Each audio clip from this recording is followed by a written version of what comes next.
At the beginning of the story, we see two old men drinking inside a building. A man known as Gwi Ryongja told the other man that he is a very cold-hearted person.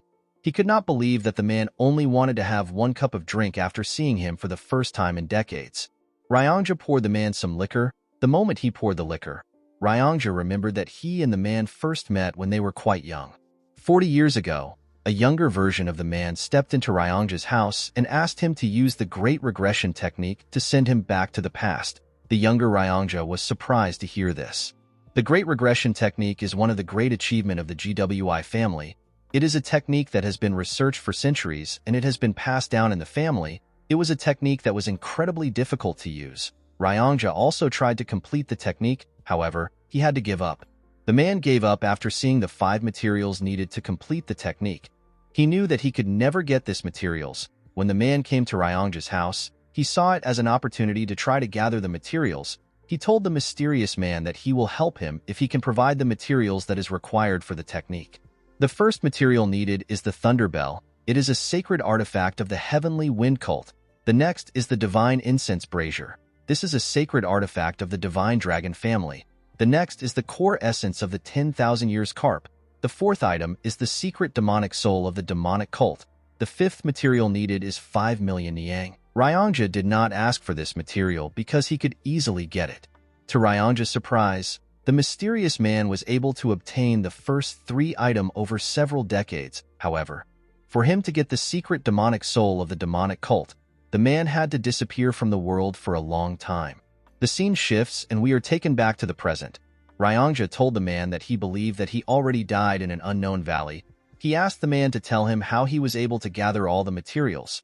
The man, who appears to have lost his left hand, drank his liquor and told Ryongja that he cursed the Great Regression Technique because it needed such rare materials. He revealed to him that he has actually thought of killing him while he was gathering the materials. Ryongja was not shaken by what the man said. He simply stared at him. He realized that he was really young when he met the man. Now the man has already become old and he had gray hair on his head. Ryongja noticed that the air around the man had changed completely. He wondered if the man had to change in order to gather the materials needed for the technique. Ryongja took a sip of his liquor and asked the man to tell him why he is trying so hard to go back to the past. With a menacing look on the man's face, he revealed to Ryongja that he wants to return to the past for revenge. The man was shocked to hear this. He asked the mysterious man if it is impossible for him to take revenge with his current skills. He asked him if he really needs to go back to the past to achieve his goal. The man explained to Ryongja that his current skills are not enough. Ryongja asked the man to tell him the name of the person that he hates so much. With a deadly look in his eyes, the man told Ryongja that he wants to kill Wamugi. Ryongja was shocked to hear this. Wamugi is the martial artist responsible for the death of the leaders of the 3 strongest groups in the Murim. He killed the leader of the Murim Alliance, the Unorthodox Alliance leader, and the Heavenly Demon. He is known as the strongest martial artist across all history. He is the strongest person in their era. Ryongja told the man that he will not be able to defeat Wamugi even if he returns to the past. The man told Ryongja that he must kill him no matter what. The man revealed to Ryongja that the Heavenly Demon who Wamugi killed was his father. Ryongja was shocked to hear this. The man explained to Ryongja that he does not seek revenge because his father was killed, or because his sly bastard of a brother was killed. He did not see it as a big deal for people who have given their lives to demons to be killed. Ryongja asked the man to share his reason. According to the man, on the day of the attack, Wamugi killed servants, cooks, and even young children who did not know martial arts. He even killed all the cats and dogs that were reared. Ryongja was shocked to hear this. He told the man that Wamugi would never do such a thing. He told him that he does not believe him. The man explained to Ryongja that he does not care if he does not believe him. He revealed to him that he cannot kill Wamugi in this age, so he must go back to the past to take his revenge. The man told Ryongja that he will ask Wamugi to tell him why a strong person like him needs to kill children. He told him that he will ask this question before he kills him. Ryongja felt bad for the man when he heard this. He told the man to do him a favor if he successfully returns to the past. He begged the man to find him in the past. The man asked Ryongja to tell him his reason for the favor. With a serious look on his face, Ryongja begged the man to stop him from getting married. The room became silent when Ryongja said this. The man immediately burst into laughter. Ryongja did not understand why the man was laughing. He assured him that he is quite serious. He begged the man to tell him to live alone for the rest of his life. With a smile on his face, the man promised Ryongja that he will fulfill his wish. After hearing the man say this, Ryongja asked the man to follow him to the room where he will perform the technique. When the man stood up, he could barely hold himself. Ryongja quickly ran to assist him. He asked the man if he is all right. The man told Ryongja that he is fine. He revealed to him that he lost one arm and one eye while trying to obtain the secret demonic soul. The man believed that this was a cheap price to pay for such an artifact. The scene shifts and we see Ryongja place 4 items in front of him. He opened the box containing the demonic soul and placed it next to the other materials. Immediately he did this, he began to chant something. The moment he started chanting, the demonic soul began to release a large amount of dark energy. As Ryongja chanted, each of the items began to release some energy. The energy fused together and a bright light shined. The moment the light shined, a large spatial crack appeared in the room. Ryongja was shocked to see this. He could not believe that he actually managed to perform the technique successfully. He turned to the man and told him that he did it. When Ryongja turned around, he saw the man sitting on the ground. The man appeared to be struggling. He was breathing heavily and doing his best to stay conscious. Ryongja was surprised to see this. He turned around and took a look at the portal. He turns back to the man and apologized to him. As he walked towards the portal, he promised the man that he will find him in the past and warn him about the impending disaster. He explained to the man that it has always been the GWI family's greatest wish to return to the past. Before Ryongja could step into the portal, his body stopped moving. He immediately realized that his acupoint has been sealed. The man appeared behind him. With a horrifying tone in his voice, the man asked him to tell him why he would try to do such a thing. Ryongja was terrified to hear the man's voice. He began to tremble. The man moved close to him and grabbed his neck. He asked Ryongja to tell him why he would try to betray him. He grabbed his neck and began to choke him. With tears in his eyes, Ryongja explained to the man that he lost his rationality for a short instant. He begged the man to forgive him. He told him that he should have never tried to do such a stupid thing because the man was the one who suffered to get the materials. The man glared at Ryongja when he heard this. He let go of the old man. He told him that he is also a selfish person. He revealed to Ryongja that he was only able to gather the materials by not caring about others. The man grit his teeth and told Ryongja that he would have killed him if he was someone else. While Ryongja was trying to catch his breath, the man places his hand on his shoulder and thanked him for waiting his entire life for him. Ryongja was shocked to hear this. He was surprised to see that the man was smiling at him. With tears flowing out of his eyes, Ryongja began to apologize to the man. While he was apologizing, he suddenly stopped moving. The man was shocked to see this. When he looked around, he noticed that everything had stopped moving. The man could not comprehend what was happening. While the man was looking at Ryongja, someone told him that he has passed the test. The man was surprised to hear this. When he turned around, he saw a very old man who was glowing. The man appeared to be a deity. The man asked the deity for his identity. The deity explained to him that he is the one who can send him back to the past. The man was shocked to hear this. The old man asked our protagonist if he truly believes that a mere creature and some items will make it possible for him to travel to the past. The man used his powers to raise the materials and told our protagonist that the items are not the true materials. He explained to him that the true materials are the efforts he offered when he gathered the items. The deity told the man that he has passed the test by living his life with a single goal and by sacrificing everything he had to achieve his goal. The deity explained to the man that his last test was to forgive Ryongja. He told him that the test was the toughest test out of everything. He was surprised to see that the man easily passed the test. The man asked the deity to send him back to the past since he has passed the test. The old man asked our protagonist to tell him what he will do in the past. With a serious look on his face, the man revealed to the deity that he will kill whoever deserves to die and save those who are not supposed to die. The deity asked him if that is all he wants to do. The man told the deity that he will try to live a meaningful life. He told him that the reason he is so desperate to go back to the past is because he regrets the way he lived his life, and he has so much hatred for Wamugi. The deity asked the man to tell him what he regrets. The man screamed that he regretted everything. He explained to him that since his birth, none of his actions has ever been of his own free will. They have always been driven by something. He told him that he was pushed around by so many things, and before he could live for himself, he had already reached the end of his life. The deity smiled when he heard this. He told the man that he is looking forward to see how he will live his new life. The moment he said this, his body began to fade away. After the deity left, time started moving again. Ryongja continued begging the man. The man was surprised to hear Ryongja's voice. Ryongja begged the man to not forget his promise of stopping him from getting married. The man smiled when he heard this. He walked towards the portal. Before entering the portal, the man asked Ryongja to live well. The old man did not care about what the man said. He begged him to stop him from getting married. The scene shifts and we see the man open his eyes. The man found himself on a stage. He was surrounded by hundreds of martial artists who were cheering. In front of the man was a statue of a demon. The man looked around and saw the faces of the martial artists cheering around him. The man smiled when he saw their faces. He realized that he had actually returned. While looking around, the man felt a certain energy. When the man looked up, he saw a man sitting on a huge chair at the top of a building. The man was surrounded by other people who were sitting around him. This man is the heavenly demon and our protagonist's father. The heavenly demon noticed that his son was staring at him. Our boy smiled as he looked his father in the eyes. While he was looking at his father, a huge man who was also on the stage hit his sword on the ground and referred to our boy as young master. He told our boy that he needs to start the fight. The moment our boy heard this, he realized that he returned to the day of the new demon skirmish. The heavenly demon declared that he would not limit the selection of the next cult leader to only his bloodline. This declaration caused an uproar within the cult, because this meant that anyone can become the heavenly demon as long as they are the strongest. In order to show that he is serious about his announcement, the heavenly demon launched a fighting competition among the next generational leaders of the cult.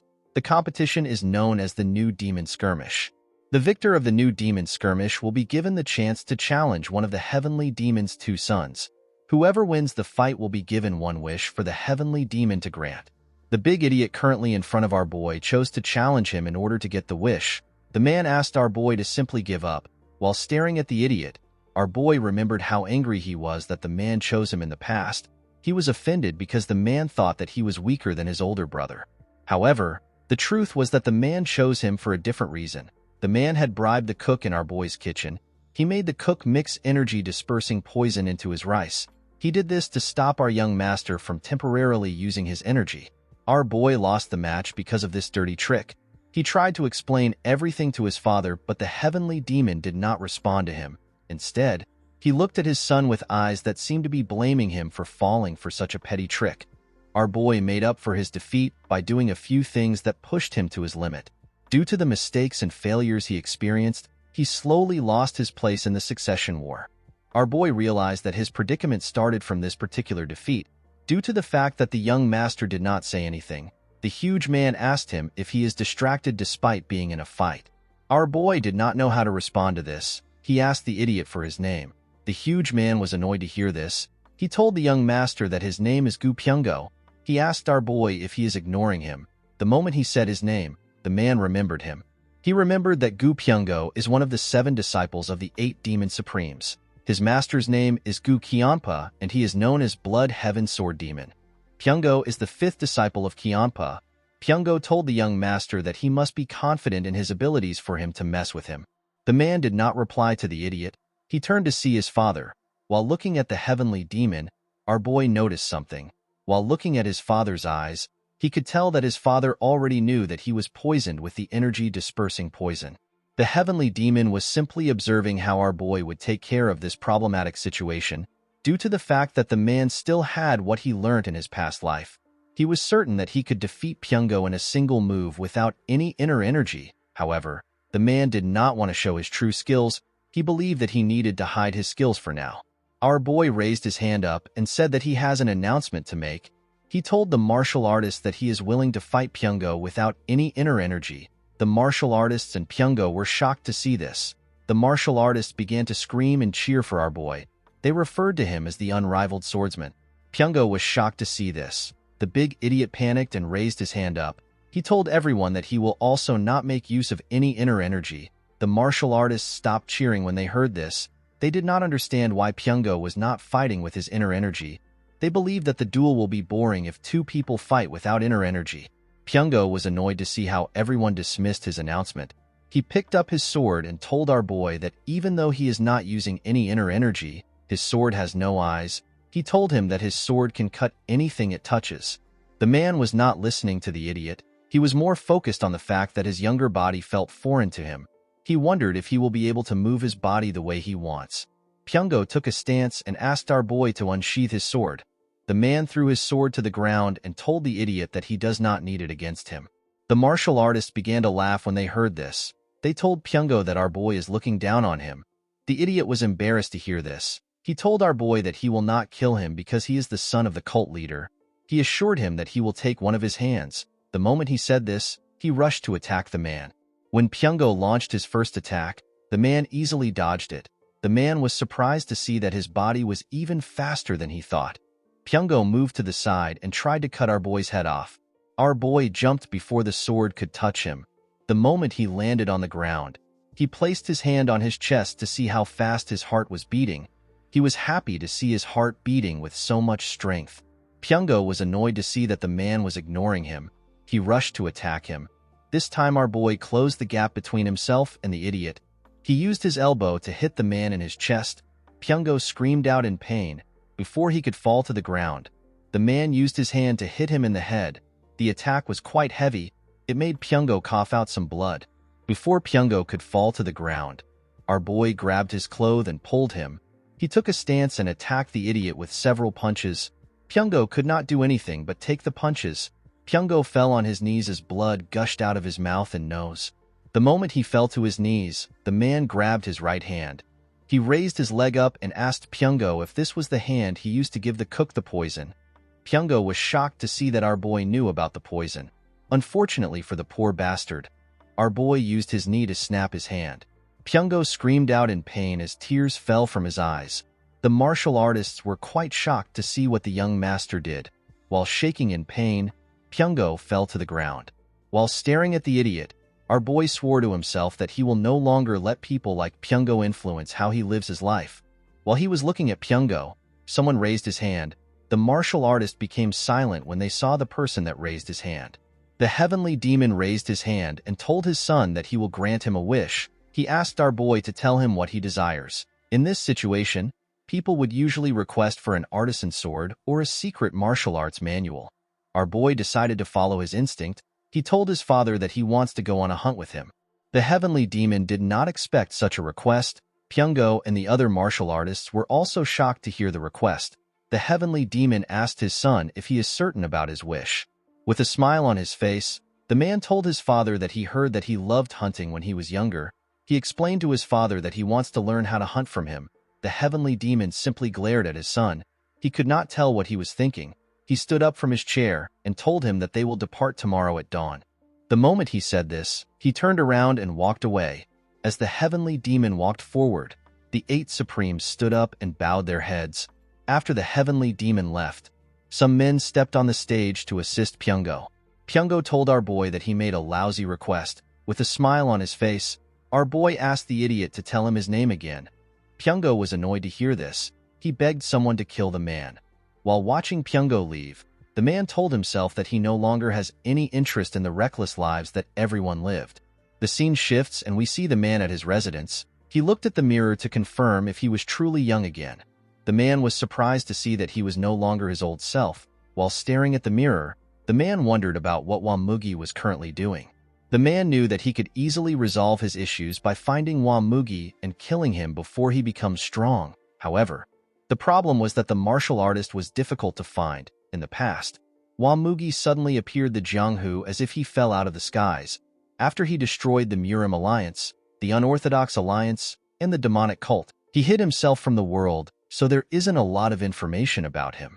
The man understood that it would be a dangerous act of provocation if he tries to find Wamugi by telling the whole world his name. The man realized that his top priority is to become stronger than Wamugi. While he was thinking, someone tells him that he fought excellently on the stage. Our boy was shocked to hear this voice. When he turned around, he saw a chubby girl. He called the girl Leon. With a smile on her face, the girl greeted her young master. This girl is known as Bodyguard Leon. With a sad look in his eyes, the man remembered that Leon was actually with him during this time. In the past, the man did not know that his bodyguard had learnt a martial art that made her body increase in size. The girl learnt this martial arts for our boy's sake. The martial arts is known as the body petrification technique. It gives its user the ability to temporarily make their body as tough as a rock. It is a secret technique only known to certain people in the cult. The biggest flaw of this technique is that it makes the user's body really big. In the past, Leon threw her body in front of the man in order to block a sword aura which Mugi sent at him. It was thanks to her sacrifice that the man was able to survive the attack on the cult. Upon seeing how her master was looking at her, Leon asked him if something is wrong. When the man heard the girl's voice, he was shocked to see how nice it was. The man never paid attention to her voice in the past. Our boy could not believe that he thought of such a nice girl who was ready to throw her life away for him as a simple guard. He realized that he took her for granted. Our boy walked up to the girl and smiled at her. He noticed that she was bigger than he remembered. Leon did not understand what was happening.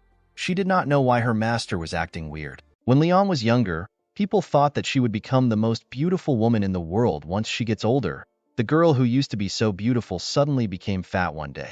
Leon promised her master that she will protect him. In the past, our boy, whose name is Muguk, never noticed that Leon had cried a lot after becoming fat. He never knew that her eyes were swollen because of her tears. Muguk wondered about how the girl felt. She could have become the most beautiful woman in the world, and yet she gave it up in order to protect him. After she became fat, our boy acted cold to the girl. While smiling at Leon, Muguk promised himself that he will find a way to help her get rid of the side effects of the body petrification technique. Leon did not understand why her master was smiling. She asked him if everything is all right. Our boy told the girl that he is feeling great. Leon told her master that he is acting a bit strange. Muguk smiled when he heard this. He realized that Leon was able to notice the difference in his behavior because she always protects him every day. Our boy turned around and asked Leon to follow him. He told her that he wants to show her something that is much stranger. The girl asked her master about where they are going. Our boy revealed to her that they are going to flip the kitchen. Leon did not understand what Muguk was talking about. The scene shifts and we see our boy and Leon in the kitchen. The cooks all came out to greet their young master. With a serious look on his face, Muguk asked the cooks to tell him why they poisoned him. The head chef did not understand what the man was talking about. Our boy turned to one of the chefs and asked him to tell him why he put energy-dispersing poison into his meal. The chef was surprised to hear this. He quickly denied this allegation. Muguk asked the boy if he gambled away the 3,000 niang he received as his salary. In his past life, our boy found out that the chef incurred a great debt because he was addicted to gambling. He spent all his parents' money and he even borrowed money from his friends. After losing the money, the boy was willing to do anything, even if it involved poisoning the son of the heavenly demon. The chef went on his knees and begged for his life. He asked Muguk to spare him. He told him that he was blinded by money. Our boy asked the chef if Pyungo personally gave him the money. The chef told him that he did, the moment the boy answered. Muguk drew his sword and used it to behead him. The chefs and Leon were shocked to see this. With a cold gaze in his eyes, our boy told the chef that he should be ashamed that he poisoned someone. The head chef went on his knees and begged his young master. He told our boy that he will take full responsibility for the situation. Muguk asked the chef to tell him why he wants to take responsibility for the situation. He told him that it is the other chef that is at fault. The head chef explained to Muguk that everything that happens in the kitchen is his responsibility. Our boy asked the chef, who he referred to as Chef Lim, if every unjust thing that happens in the cult is his father's responsibility. The man was shocked to hear this question. He told our boy that the heavenly demon is not responsible for such things. Upon hearing his answer, Muguk asked Chef Lim to tell him why he wants to take responsibility for something that does not involve him. Our boy turned around and put his sword into his sheath. He asked the chef to get up and cook him shredded chicken noodles for dinner. He told the chef that it has been a while since he last had the meal. Chef Lim was surprised to hear this. After they stepped out of the kitchen, Leon reminded her master that he had shredded chicken noodles a few days ago.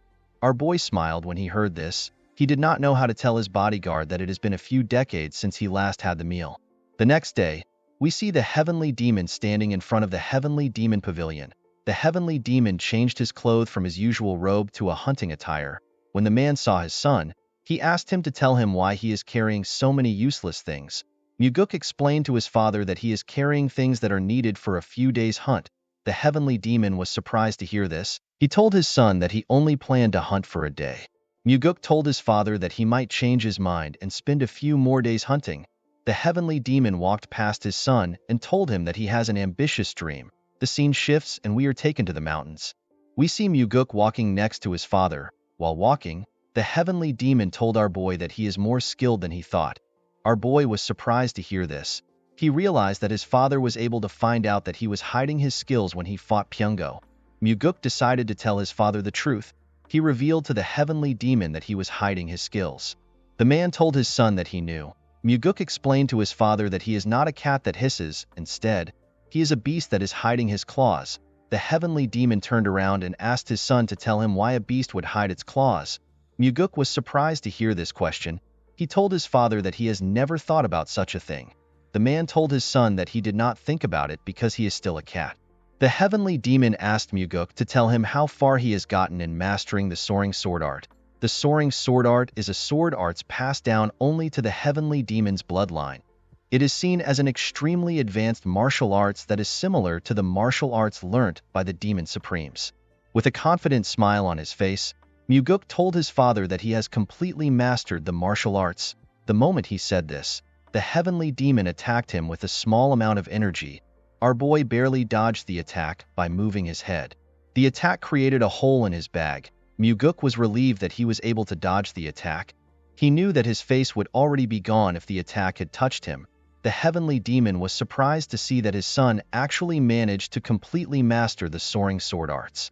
Muguk was surprised to see that his father was not certain if he had mastered the martial arts. He asked the heavenly demon to tell him what he would have done if he did not dodge the attack. The heavenly demon explained to his son that he was certain that he will be able to dodge it if he truly mastered the martial arts. He told Muguk that he would have paid the price for lying to him if he could not dodge the attack. Our boy told his father that it would be bad if he damages his face. He explained to the heavenly demon that he has a face that resembles his. He told his father that it would not be nice for him to have a scar on his face. The heavenly demon glared at his son when he heard this. Upon seeing his father's expression, Muguk wondered if he went overboard. The heavenly demon turned around and told his son that it is impressive that he managed to master the soaring sword arts at his age. Muguk was shocked to hear this. He thanked his father for his praise. As the two walked deeper into the forest, the heavenly demon placed his hand on the ground to check for traces of animals. While the man was looking around, Muguk asked him about the person that taught him how to hunt. The heavenly demon revealed to his son that he learned from his older brother.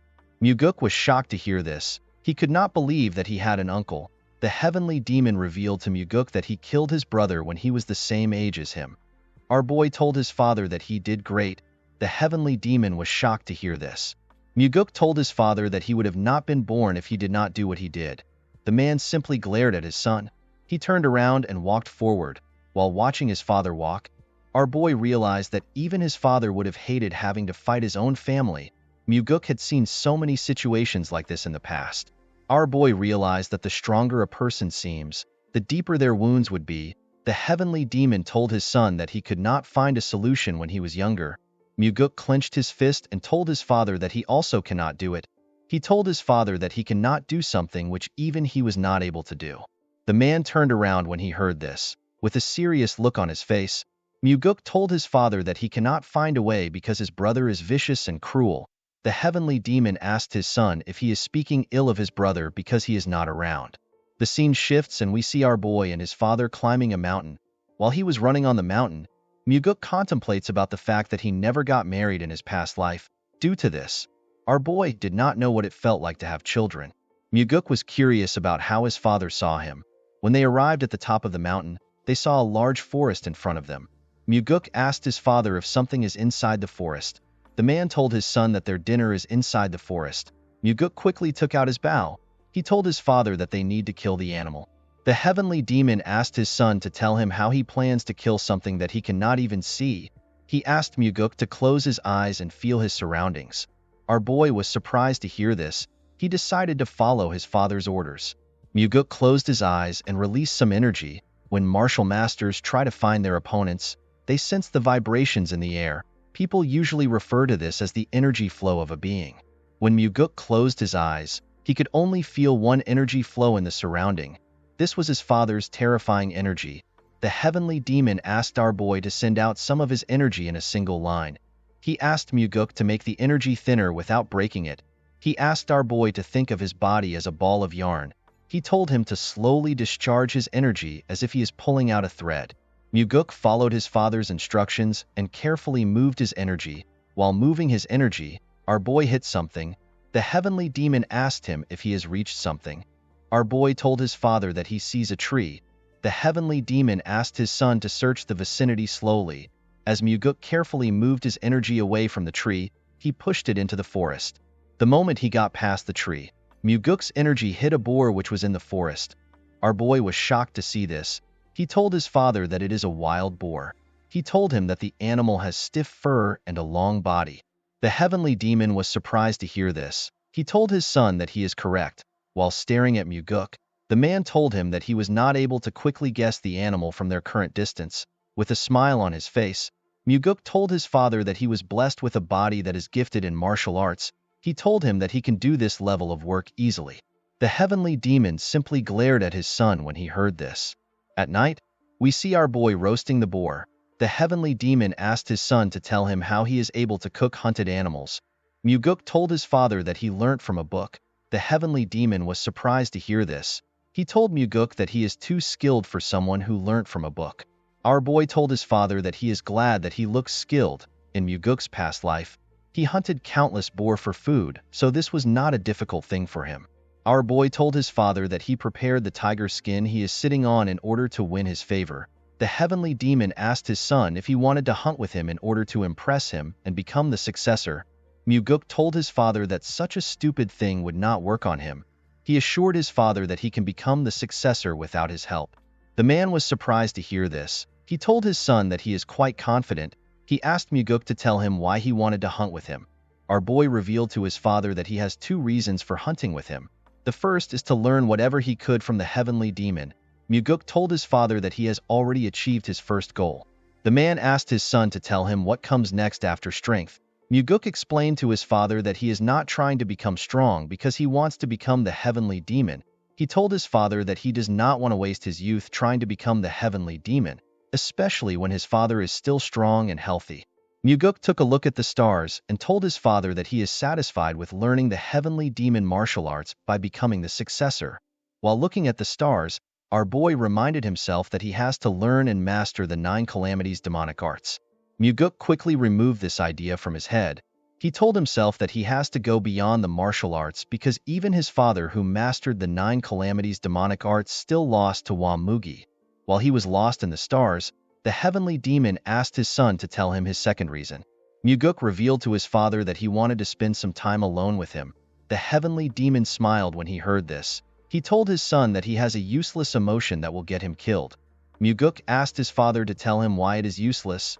He explained to his father that he gets to spend time with the strongest person in the whole world. He told the heavenly demon that if he sings a song, it will become the best song in the world, and if he drinks liquor, it will become the greatest liquor in the world. The heavenly demon turned to his son when he heard this. He was surprised to hear what Muguk said. The man looked away and gently smiled. Whenever Muguk tried to remember his father in his past life, he could not find a good memory in his head. The only memory he had were of him trembling in front of his father. In this life, our boy aims to get more things other than new memories. He believed that his father should not get too happy because he was doing everything for his own sake. The next day, we see Muguk packing his bags in order to return to the cult. His father told him that they are not yet leaving. He told Muguk that he has to catch a tiger since he is hunting with the heavenly demon. Our boy was surprised to hear this. The heavenly demon asked his son to get up and follow him. The man took Muguk to a bamboo forest. He asked him to close his eyes again. He told him that their target is 100 yards away on the right side, which is further than their last prey. The heavenly demon asked his son to feel the wind. He told Muguk to infuse his energy into the wind. While doing his best to follow his father's instructions, our boy realized that he has never thought of infusing his energy into the wind before. There was no one to teach him such a skill, and none of the martial arts he saw ever taught such a thing. The heavenly demon asked Muguk to discharge his energy into the wind. He told our boy that he needs to send his energy to his target as quickly as possible in order to adapt to using the skill in real situations. The moment the man said this, Muguk used his energy to sense the wind. However, our boy did not know how to infuse his energy into the wind. While struggling to put his energy into the wind, Muguk noticed that the wind blew his energy away. Our boy immediately understood that he did not need to infuse his energy into the wind. Instead, he was supposed to allow his energy ride the wind. What he needed to do was to entangle the two together. As the wind carried our boy's energy through the forest, he was able to sense an animal. Muguk was able to see the tiger which his father was referring to. Our boy turned to his father and told him that the tiger is actually real. The heavenly demon was shocked to hear this. Our boy asked his father if something is wrong. The heavenly demon regained his composure and asked his son to not get lazy in his training. He told Muguk that his chances of survival will increase if he is able to maintain more lines. Our boy thanked his father for his advice. At night, we see Muguk give his father a bottle containing some liquor. He told the man that it is his trump card. The man drank the liquor and told our boy that it is quite good. When Muguk drank it, he told his father that it is still too strong for him. Of course, this was a lie. The heavenly demon told our boy that no demonic human would complain about liquor that is strong.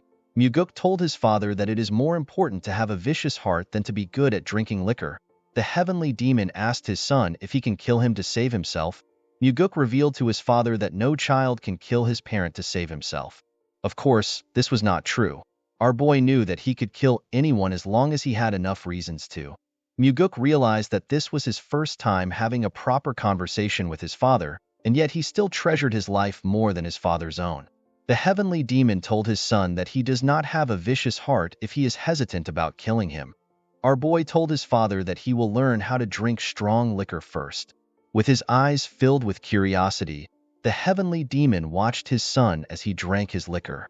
In the next scene, we see Muguk circulating his inner energy while he was in his training room. After practicing for a while, our boy let out a huge sigh and stopped circulating his energy. The moment he stopped practicing, Muguk realized that he could freely entangle his energy with the wind, and he could now maintain 4 energy lines. Muguk never expected his father to teach him how to discharge his energy into the wind. This technique is like gaining an extra life because its user will be able to easily find an enemy that is trying to attack him. Our boy knew that he will be capable of releasing 10 energy lines at the same time if he continues to train. He was certain that he will be able to neutralize any stealth technique used by his enemies. While thinking, Muguk realized that even his father, who is much more skilled than him, still lost to Wamugi because the Heavenly Demon Pavilion was infiltrated. The Heavenly Demon Pavilion is a place that is thoroughly guarded by 3 barrier formations, 6 trap formations, and a group of carefully selected elites. There is also the 8 Demon Supremes, which are in 8 different directions, and their subordinates, which are protecting the Heavenly Demon. In the north, there is the Demonic Swordsman of the Northern Heaven Sword family, which is led by the 1/Sword Supreme. In the south, there is the Demonic Bladesmen of the Southern Heaven Blade family. They are led by the Blood Heaven Sword Demon. In the east, there is the Iron Fist of the Eastern Fist faction. They are led by the Undefeated Fist Demon. In the west, there is the Demonic Sorcerers of the Western Illusion formation. They are led by the Soul-Stealing Demon. In the northeast, there is the Faceless Swordsman that wants to become the Evil Smiling Demon. In the southeast, there is the Drunken Swordsman. They are always drunk with the Demonic Drunkard. The Poison Fang stays in the southwest. They research all sorts of poison with the Poison King. And finally, in the northwest, there are crazy monks that are crazy about the demonic Buddha's belief of deluding the world. In the past, Muguk believed that the enemy broke into the cult from outside. However, this was not the case. Our boy later found out that the outer defense was never broken. Muguk realized that one of the 8 Demon Supremes must have allowed Wamugi into the Heavenly Demon Pavilion. Our boy believes that there could be more than one traitor. The traitor was never found in the past, but this did not matter to Muguk. He plans to treat each one of the Supremes as traitors. After the Heavenly Demon was killed, none of the 8 Supremes sought revenge. Instead, they decided to close the cult. In his past life, our boy found out about how the 8 Demon Supremes lived their lives. He even knew what their last moments were like. Muguk assured himself that he will make use of each one of the Supremes. As Muguk walked towards the entrance of the room, he hears someone call Leon fatty. The person asked Leon if the young master is still in the training ground. Our boy was surprised to hear what the person said. Outside the training ground, we see a bald man with a huge sword and 2 other men behind him. The bald man told Leon that he can no longer wait. He asked her to drag Muguk out of the training ground. The girl was surprised to hear this. She could not believe that the man had no regards for her master.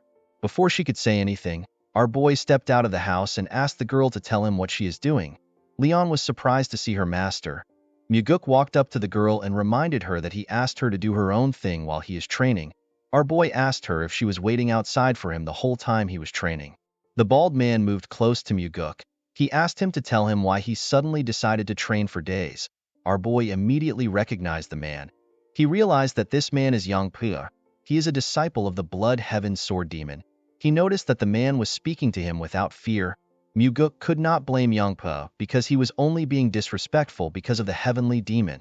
After the Heavenly Demon announced that anyone in the cult could become his successor, the Heavenly Demon's sons were no longer seen as special. In fact, the announcement fueled the ambitious desires of many within the cult to defeat the sons of the Heavenly Demon so they can gain notoriety. Muguk asked the man to tell him what he wants. Yangpa revealed to our boy that Pyungo can no longer practice martial arts because of him. Our boy asked the man if he wants him to look after Pyungo. Yangpa told Muguk that he is not joking. Our boy smiled when he heard this. He told Yangpu that their relationship is not the type where they can have serious conversations.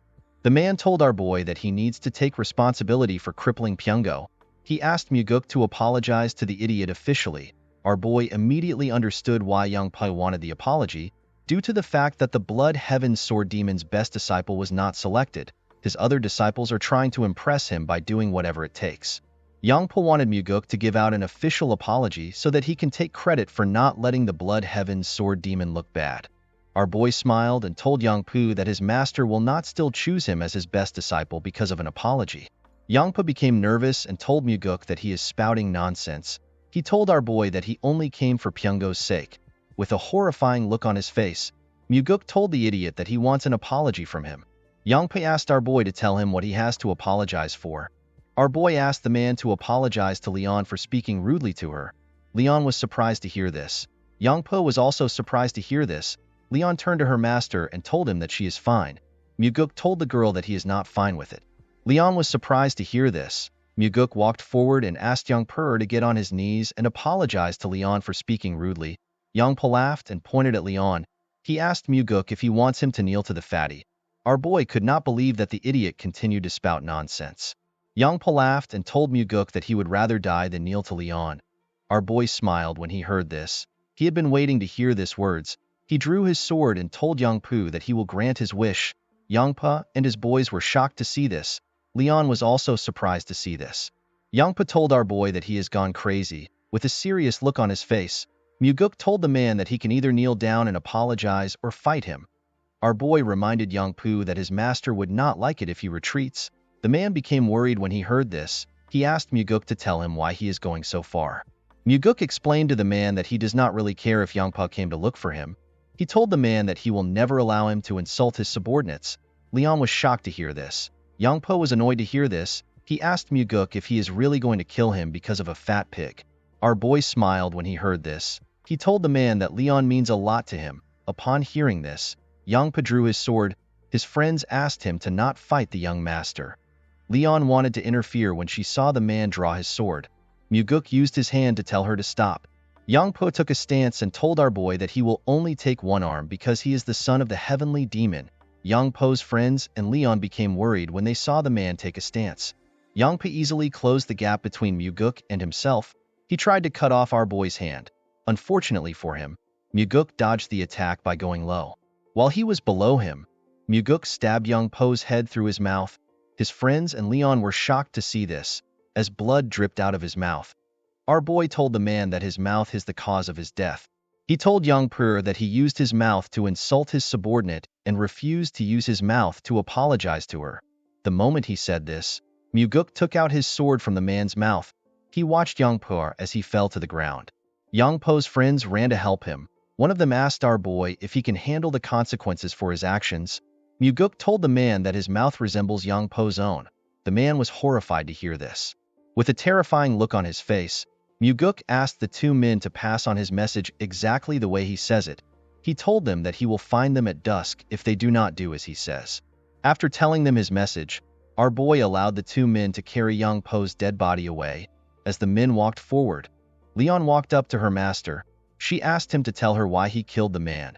She asked him to tell her why he would do such a thing for someone like her. Muguk smiled when he heard this. He could not believe that Leon was actually worried about him even though she was already hurt emotionally. Our boy assured the girl that he did not do it for her. He told her that he simply killed someone that deserved to die. Leon reminded her master that the Blood Heaven Sword Demon will not let his actions slide. Muguk understood why Leon was scared. The 8 Demon Supremes are people who have great influence in the cult. They also possess superior martial arts prowess and subordinates that not even the Heavenly Demon can ignore. Our boy had already crippled one disciple and killed another disciple of the Blood Heaven Sword Demon. Muguk assured his guard that the Blood Heaven Sword Demon will not take action. He told her that the man has nothing to gain from getting involved. He told her that the Blood Heaven Sword Demon will simply get criticized for teaching his disciples the wrong way. Leon told her master that the man's pride might be hurt. Muguk assured the girl that the Blood Heaven Sword Demon does not have any pride. Our boy placed his hand on Leon's shoulder and asked her not to worry about him. The girl was surprised to hear this. Muguk did not have a problem killing Yangpa because he was going to gain something from it. Due to the fact that he crushed Pyungo in a fight and killed Yangpa, our boy was certain that he will be able to attract everyone's attention in the cult. He did this in order to get closer to becoming the successor. As Muguk walked forward, Leon thanked him for what he did. With a bright smile on her face, the bodyguard thanked her young master for being on her side. Muguk turned around and smiled when he saw the look on the girl's face. He asked Leon to always be thankful. He told her to never forget what he did for the rest of her life. Our boy smiled as he walked forward. He hoped that Leon would not stop smiling in this life. He wanted the girl to live a life of happiness. Later in the night, we see Muguk outside his room in his nightwear. Our boy was sitting on a huge rock. As Muguk looked at the stars, he remembered that he was drowned in a sense of defeat when he ran away after the cult was disbanded. The sense of defeat was so great that Muguk would not be able to continue living if he had not been chasing after a goal in life.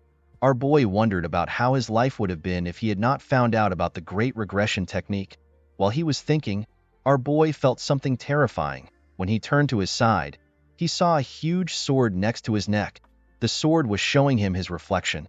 When Muguk looked behind him, he saw an old man releasing a terrifying energy next to him. Our boy quickly recognized the old man as the Blood Heaven Sword Demon. He never expected the old man to get to his house so quickly.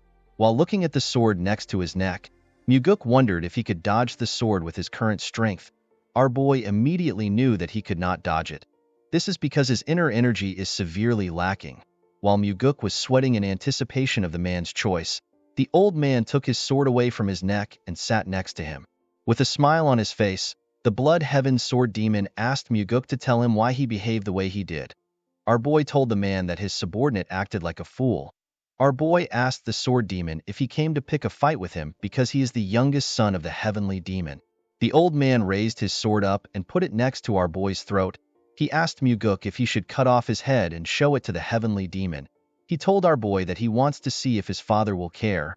With a smile on his face, Muguk told the man that he will not cut his head once he remembers how terrifying his father's eyes are. The Sword Demon smiled when he heard this. He took away his sword and dragged it on the ground. Our boy was surprised to see what the man did. The Blood Heaven Sword Demon created a long line and put a small demarcation at the end of the line. The man explained to Muguk that the small ratio represents how much his father cares for him. He told our boy that the majority belongs to him. Muguk was surprised to hear this. He went down and used his hand to create another demarcation. With a smile on his face, he reminded the Blood Heaven Sword Demon that he is the son of the Heavenly Demon. He told the man that he will probably take majority of his father's love. The old man smiled when he heard this. He told Muguk that they can test out his theory. He told him that he wants to see if the Heavenly Demon will allow him to live if he carries his head to him. Our boy laughed when he heard this. He asked the Sword Demon to not underestimate the love a father has for his son. The Blood Heaven Sword Demon raised his sword and began to release a large amount of energy. He told Muguk that they can test it out. Our boy was shocked to feel the man's energy. With a nervous smile on his face, Muguk told the old man that they do not need to test the theory. He explained to the man that the Heavenly Demon has 2 sons and there is only one of him. In other words, the Blood Heaven Sword Demon was more valuable than him. The old man removed his energy when he heard this. With a smile on his face, he told Muguk that he is not as foolish as his disciple. Our boy assured the man that his disciple would be alive if he was a little bit like him. With a serious look on his face, the Blood Heaven Sword Demon revealed to Muguk that he has lived his whole life with misfortune. He told our boy that he hopes they do not meet often. Muguk assured the man that he will remember his words. The moment he heard this, the Blood Heaven Sword Demon jumped out of the residence. Our boy was relieved when he saw the old man leaving. After the Sword Demon left, Muguk noticed that he was feeling some pain in his body. When our boy raised his clothes up, he saw some marks on his body. Muguk immediately realized that the old man used his sword hilt to hurt him when he sat next to him. He was annoyed to see that the crazy old man would hurt him. Our boy knew that the Blood Heaven Sword Demon came to see him for a different reason. Although the old man looks like someone who acts as he pleases, he is actually very calculative and he plans things meticulously. The fact that the old man told our boy that he will carry his head to his father twice means that he was really thinking of doing it. Muguk knew that the Sword Demon came to see him because he left a deep impression when he fought with his disciple. He knew that the old man must have thought of his wish to hunt with his father to be unique. Muguk realized that the Sword Demon felt the need to test him, especially since he killed his disciples. He understood that the man came to see if he was worthy of being the successor. Our boy wondered if his first opponent is going to be the Blood Heaven Sword Demon. In the next scene, we see Muguk circulating his energy in his training room. While trying to improve his energy lines, our boy sensed something above him. He quickly went up to the roof. To his surprise, his father was waiting for him on top of the roof. The heavenly demon asked his son if he really killed a disciple of the Blood Heaven Sword Demon. Muguk told his father that the disciple deserved death. The heavenly demon told his son that he does not care if the disciple deserved to die.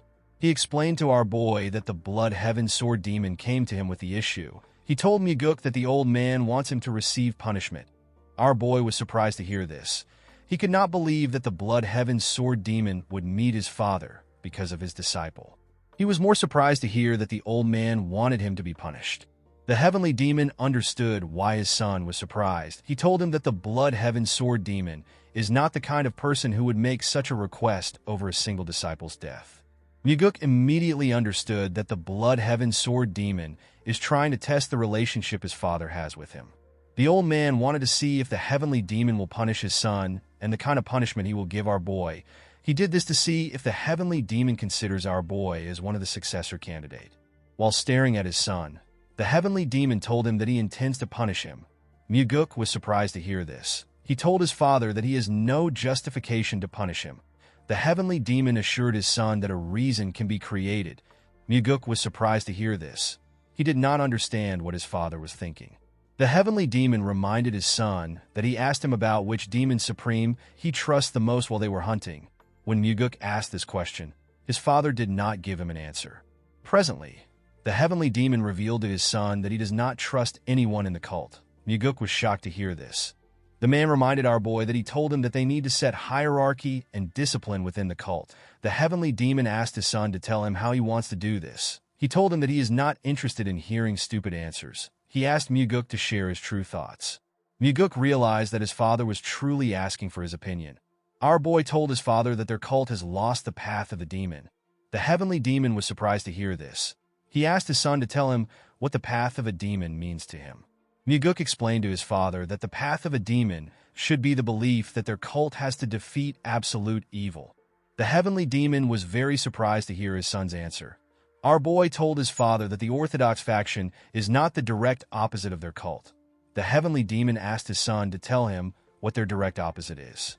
Muguk told his father that the opposite of their cult is absolute evil, a form of evil that is so cowardly and terrifying to the point that no human can bear. Evil that even demons will despise and turn away from it. Our boy explained to his father that the justice and chivalry that the Orthodox faction advocates for is only good enough to deal with lesser evils. He told him that their justice is not capable of facing absolute evil. Unfortunately, the Orthodox faction heavily believes in forgiving others. As long as they value people, they can never be a match for evil that has forsaken its humanity. Muguk revealed to his father that they are the only faction within the Murim that can get rid of evil that is atrocious and horrifying. With a serious look on his face, our boy told his father that they will walk the path of the demon if evil which the Orthodox faction cannot handle kneels before them. The heavenly demon was shocked to hear his son's profound thoughts. Muguk told his father that the cult will not go far if they cannot accomplish the true path of a demon. He told him that they need to punish themselves so that they can improve. The heavenly demon found our boy's words to be intriguing. Muguk took a look at his father's face. He was not surprised to see that his father found his words to be confusing. Our boy was certain that his father has probably never thought of such a thing. Even Muguk himself did not learn these things while he was in the cult. He came to this understanding while he was wandering the Central Plains. While our boy was thinking, his father asked him if he has any other arrogant thoughts. Our boy told his father that he has nothing left to share. Upon hearing his son's answer, the heavenly demon understood why the blood heaven sword demon wants him to punish Muguk. He told his son that the old man must have seen something in him. He revealed to Muguk that the old man is trying to use him to test him. Our boy told his father that the blood heaven sword demon must have seen the possibility of him becoming a successor candidate.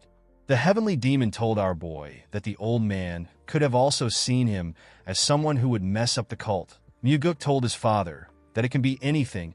He explained to him that the blood heaven sword demon must have seen something because he has extraordinary eyes. Upon hearing our boy's answer, the heavenly demon turned around and asked him to follow him. Muguk was surprised to hear this. He asked his father to tell him where they are going because it is already late. In the next scene, we see the heavenly demon and our boy standing in front of a cave known as the Minor Heaven Cave. The cave had a huge iron door at its entrance. The Minor Heaven Cave is a place where a possible candidate that could become the heavenly demon, a disciple of the heavenly demon or a child of the heavenly demon, goes to be tested. It is easy to go into the cave. However, if the person is unable to get through the trials inside, they will be stuck inside the cave forever. The success rate for the trial is 50-50. Half the people who are blood related to the heavenly demon have lost their lives inside the cave. The place is so dangerous that even Muguk's overly ambitious elder brother has never talked about going inside. Although he did not like it, our boy knew that he would also have to go through this cave if he wants to become the heavenly demon. Muguk asked his father if he wants him to go into the cave now. The heavenly demon told his son that he also went in when he was the same age as him. Our boy asked his father to tell him the amount of time it took for him to get out of the cave. The heavenly demon revealed to his son that he got out in 2 months. Muguk was shocked to hear this. Even among the heavenly demons, his father is known to be the most talented of them all, and yet it took him 2 months to get out. The heavenly demon revealed to his son that he was the only one who managed to make it out in 2 months. Most people spent 3 years in the cave. Muguk asked his father if he really wants him to go into such a dangerous place without preparations. The heavenly demon reminded his son that he is giving him a punishment. Our boy could not believe that his father is willing to send him into a place where he could die simply because the blood heaven sword demon wants to punish him. Muguk wondered if his father was hoping that he would become stronger and come out alive. Our boy smiled when he thought of this. With a smile on his face, Muguk told his father that he will do his best to come out earlier than he did. The heavenly demon smiled when he heard this. He asked his son to do his best to keep himself alive. The scene shifts, and we see Muguk inside the cave. The cave was lit up by green, glowing stones. While walking, our boy took a look around. He wondered about how terrible the cave must be for people to get stuck inside. Muguk passed through the first entrance he saw and arrived inside a large room. Next to the entrance was a tablet containing instructions.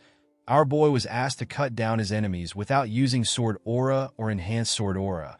He was told that he will be given another chance in 10 days if he does not succeed within the time limit given. He was asked to stand within a crimson circle once he is ready. Muguk was surprised to see that the test would restart in 10 days if he fails. When our boy looked around, he saw a large amount of rice balls in huge pots. Our boy realized that he was expected to eat the rice balls while he waits for 10 days. After looking around, Muguk decided to start the test. He stood in the crimson circle. The moment he stood in the circle, several wooden dolls rose out of the ground. Each wooden doll had a red mark on its body. Our boy realized that he is supposed to slash the dolls where the red marks are. Without wasting time, Muguk immediately began to cut the dolls in front of him. He swiftly tore the dolls apart. As he cut through the dolls, our boy noticed that the test is much difficult than he expected. When he turned around, he noticed that some dolls which he had not yet cut were going back down. Muguk knew that he could not let the dolls go back down because he would fail the test. Our boy immediately ran towards the dolls. He moved close to the doll and bent his body to cut it. The moment he cut the dolls, our boy stood up to check if there are still any dolls left. To Muguk's surprise, there were still 3 more dolls which he had not yet cut. Our boy immediately moved close to the dolls. He barely managed to cut them on their red marks. He fell to the ground after he cut the dolls. However, to his surprise, there was still one last doll that was yet to be cut. The doll had its mark on its neck. The wooden doll was about to completely go down. Muguk grit his teeth and ran towards the last doll. Before the doll's head could go down, our boy got close to it and landed a clean cut on its head after taking care of the doll. Muguk took a look around. He could not believe that he almost had to spend an extra 10 days in the room because he let his guard down for a second. Our boy realized that it would actually be impossible for him to get through this first trial with the skills he had before his regression. The moment Muguk put his sword back into its sheath, the door leading to the next room opened up. Before our boy left the room, he saw another tablet at the exit. The former test takers wrote on the tablet. One of them said that he succeeded after 9 tries. Another test taker said that he succeeded after 16 tries. Another person asked if he was going to die in the room because he could not complete the test. Another test taker wrote that he has tried to go back, but there is no way out. While Muguk was looking through the tablet, he recognized the handwriting at the end of it. The person called the other test takers idiots. Our boy smiled when he realized that this was his father's handwriting. Muguk laughed as he walked to the next test room. He could not believe that his father would berate their ancestors. Inside the second room, our boy saw the crimson circle on the ground and hundreds of weapons on the walls. Due to the amount of weapons in the room, Muguk realized that he would need to make use of some of the weapons for the trial. According to the instructions on the tablet, Muguk was asked to use the weapons that are hung on the wall to split the ball in half within 2 hours. Our boy is allowed to use Sword Aura or Enhanced Sword Aura. He was told that he will be given another chance in 20 days if he does not succeed within the time limit. Muguk was asked to stand in the Crimson Circle once he is ready. Without wasting time, our boy stood in the circle. The moment he stood in the circle, a huge rock rose out of the ground. The rock had a small metal ball on it. Muguk was surprised to see the ball. He could not believe that he was given 2 hours to cut a single ball into half. He was certain he could cut the ball into 100 pieces if he uses Enhanced Sword Aura. Our boy was certain that there must be a reason why he was given 2 hours to cut a single ball. He took one of the swords on the wall and tried to use it to slash the ball. Unfortunately for him, his sword broke in half immediately. He hit the ball. Our boy was surprised to see this. He took another sword and decided to use Enhanced Sword Aura to cut the ball in half. He wanted to quickly move on to the next trial. Muguk took a stance and gathered his aura into his sword. He was about to cut the ball when he realized something. Our boy realized that it would be too easy for the test to end with him using Enhanced Aura. He became curious about how other test takers performed. One of them said he tried to cut the ball 89 times without aura, but he failed, so he ended up using Enhanced Aura. One test taker said that he cut the ball without Enhanced Aura. The other test takers after this person said that the person is lying. They said that it is impossible to cut the ball without Enhanced Aura. While looking through the tablet, Muguk searched for his father's comment. When our boy found his father's comment, he was surprised to see what he wrote. The heavenly demon wrote that if there is heat, the person will lose. Our boy could not comprehend his father's words. He was quite surprised to see that his father did not just insult their ancestors like his usual self and go to the next trial. After reading his father's comments, Muguk went to check the instructions again. Our boy noticed that the instructions said that he may use Sword Aura or Enhanced Sword Aura. Muguk realized that he was not told to use Aura. He was simply given the option to use it. He immediately understood that he could not use Sword Aura if he truly wants to pass the trial. He realized that his father was warning future test takers to not use Enhanced Sword Aura because heat is generated when Enhanced Sword Aura is used. Our boy grabbed another sword and tried to break the ball again. Unfortunately, the sword broke again. He grabbed a huge hammer and hit it on the metal ball. This attempt also failed. While breathing heavily, Muguk grit his teeth out of anger. He could not believe that he was not able to leave a scratch on the ball. Our boy could not comprehend how he was supposed to split the ball in half if he did not use Enhanced Sword Aura. He was more annoyed to see that his time is almost up. While staring at the ball like a mad person, Muguk wondered if he should just use Enhanced Sword Aura to pass the test. Our boy let out a sigh and calmed himself. He remembered that his father actually managed to split the ball in half without Enhanced Aura. The moment he remembered this, Muguk realized something. He closed his eyes and he let out his energy. He formed an energy line and used it to touch the ball. Immediately he did this. Our boy noticed something. He could detect a faint line that he could not see with his eyes. Muguk moved closer to the ball and took a stance. He closed his eyes to sense the line. Our boy noticed that the faint line forms a perfect circle around the ball. He aimed his sword at the faint line and swung his sword. Muguk perfectly split the ball in half. Our boy was extremely happy to see what he had accomplished while he was cheering. He saw something inside the ball. Muguk was shocked to see a demonic essence pill inside the ball. A demonic essence pill is a pill that gives any demonic human a tremendous amount of energy if they consume it. Muguk realized that the pill would have exploded if he used enhanced sword aura because of the heat it produces. The pill is a reward given to the person who managed to cut the ball with their sword. Our boy thanked his father when he remembered that he warned him to not use aura. Immediately, he thanked his father. Muguk ate the pill. He sat on the floor and began to circulate his inner energy. A bright light shined from our boy's body as he circulated his energy. His energy slowly began to disperse after a while. Muguk opened his eyes and stood up. The moment he stood up, our boy felt a strong power in his body. Muguk was happy to see that he was able to acquire the thing he lacked the most, which was energy. After checking his energy, our boy moved on to the next room. According to the instructions in the room, Muguk was asked to differentiate between life and death. He was told that he will be given another chance in 5 days if he fails. He was asked to stand in the Crimson Circle if he is ready. Our boy did not understand what it means for him to differentiate between life and death. He wondered about what the trial will be like. The moment he stepped into the circle, a slab containing several plants appeared in front of him. Upon seeing the plants on the slab, Muguk realized that the trial requires him to differentiate between herbs and poisonous plants. Our boy smiled when he understood the trial. He remembered how he struggled when he searched for the ingredients which Ryanja asked him to get. Muguk could easily differentiate between herbs and poisonous plants. He even knew the effects of each plant. This trial was quite easy for him. He stretched out his hand and took a plant. Muguk took the plant because it was the only one that was not poisonous. The moment he took the plant, the slab went down. Immediately, the slab went down. Another one came up. Our boy was surprised to see this. He realized that the second slab was put into test if a person got the first one by guessing. Those who don't know anything about herbs will be forced to taste each one to get the correct answer. Muguk easily picked out the herb among them. After he did this, the slab went back down. To our boy's surprise, another slab did not come up. He wondered if the test had come to an end. Muguk turned to the tablet to see what other test takers said. One of them said that he is going to become a poisonous human due to the amount of plants he has eaten. Another test taker called the person who created the test an idiot.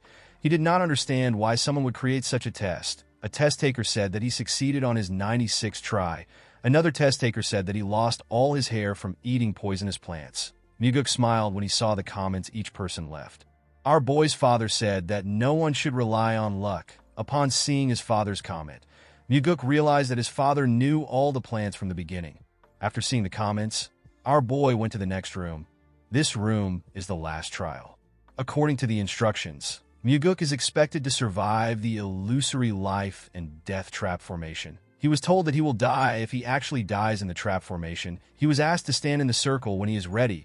Upon seeing how serious the trial was, our boy decided to check the comments of past test takers.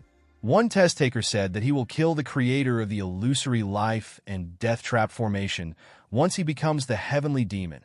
Another person said that he will never step into the trap formation again in his life. Our boy's father asked the future test takers to not rest. Muguk was surprised to see this. Upon seeing his father's advice, our boy stood in the circle.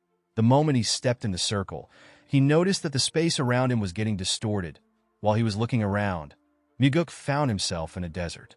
Our boy was surprised to see this. He noticed that he could feel the wind on his skin, and he could also feel the sand on the ground. Everything felt real to him. Muguk could not believe that the trap formation was capable of creating such realistic things. While he was looking at the sand, our boy noticed that he was surrounded. Several zombie warriors surrounded him. Although they were illusions, Muguk could feel their presence and their intent to kill him. Our boy was happy to see his situation. He believed that he has been given an amazing opportunity.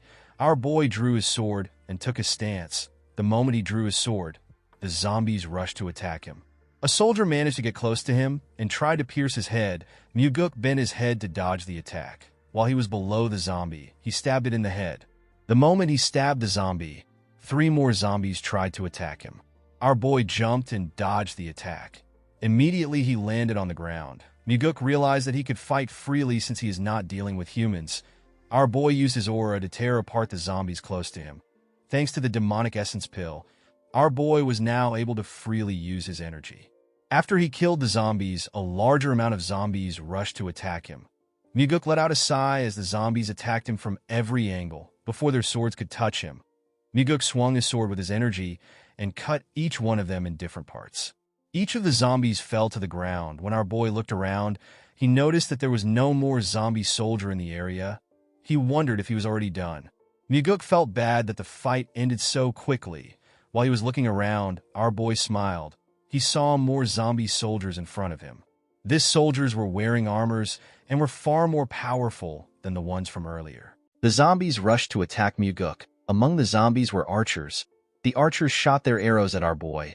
Muguk managed to dodge the attack. While he was breathing heavily, our boy began to smile. He was excited to fight the zombies. While he was breathing heavily, a zombie tried to attack him from behind. Muguk dodged the attack by going low. Our boy noticed that his enemies are slowly getting stronger. He stood up and stabbed the zombie in its neck. He killed the other zombies around him. While fighting the zombies, Muguk understood why his father asked him to never rest. Our boy realized that this was the first battle that felt like a real battle after he regressed. Due to the fact that he was fighting with his life on the line, Muguk was able to digest the insights he had in his past life. Our boy did not stop moving. He continued to use his sword to tear the soldiers apart. As he did this, the insights he got in his past life were slowly becoming one with his current body. Our boy used his sword aura to push back the zombies around him. The moment he did this, a large amount of small blades were fired at him. Muguk managed to block the blades with his sword. He quickly moved close to the zombies that shot at him. He used his sword to strike them. While tearing the zombies apart, our boy moved faster and made his attack stronger. After fighting for a while, Muguk managed to cut down the last zombie. After the soldier fell to the ground, our boy used his sword to hold himself up. He took a look around to see if there are any more zombies around.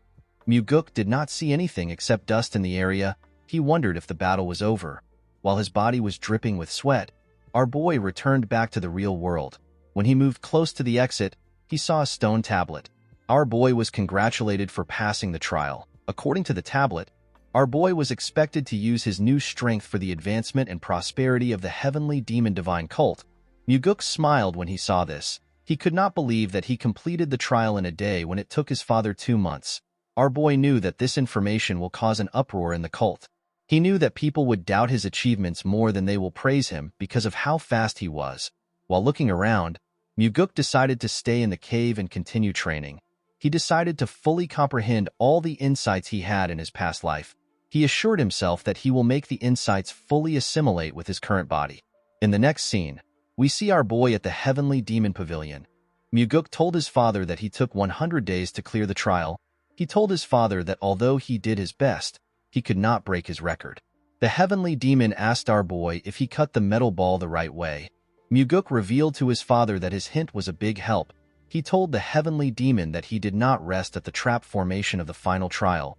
The Heavenly Demon smiled when he heard this. Muguk was surprised to see this. He wondered if his eyes were playing tricks on him. He was certain that he saw his father smile for a moment. The Heavenly Demon commended his son for not being a fool. Muguk told his father that he cannot be a fool because he is the son of the Heavenly Demon. While looking at his father, our boy remembered how he always thought that his father was a wicked person. Before his regression, Muguk assumed that his father enjoyed pitting his children against each other in a fight of life and death in order to become the successor. After spending some time with his father, our boy understood the Heavenly Demon's behavior. He realized that his father is someone who is willing to endure through his children's death if it is for the sake of the cult. He was certain that his father was not a person who simply enjoyed watching his children fight. While he was thinking, someone told him that he is incredible for making it out of the minor heaven cave in just 100 days. Muguk was surprised to see that the person talking was the chief advisor whose name is Sima Myung. He is the second in command in the cult, and he is the person whom the Heavenly Demon trusts the most. Muguk put his hand together and greeted the advisor. The man told our boy that he is glad to see him.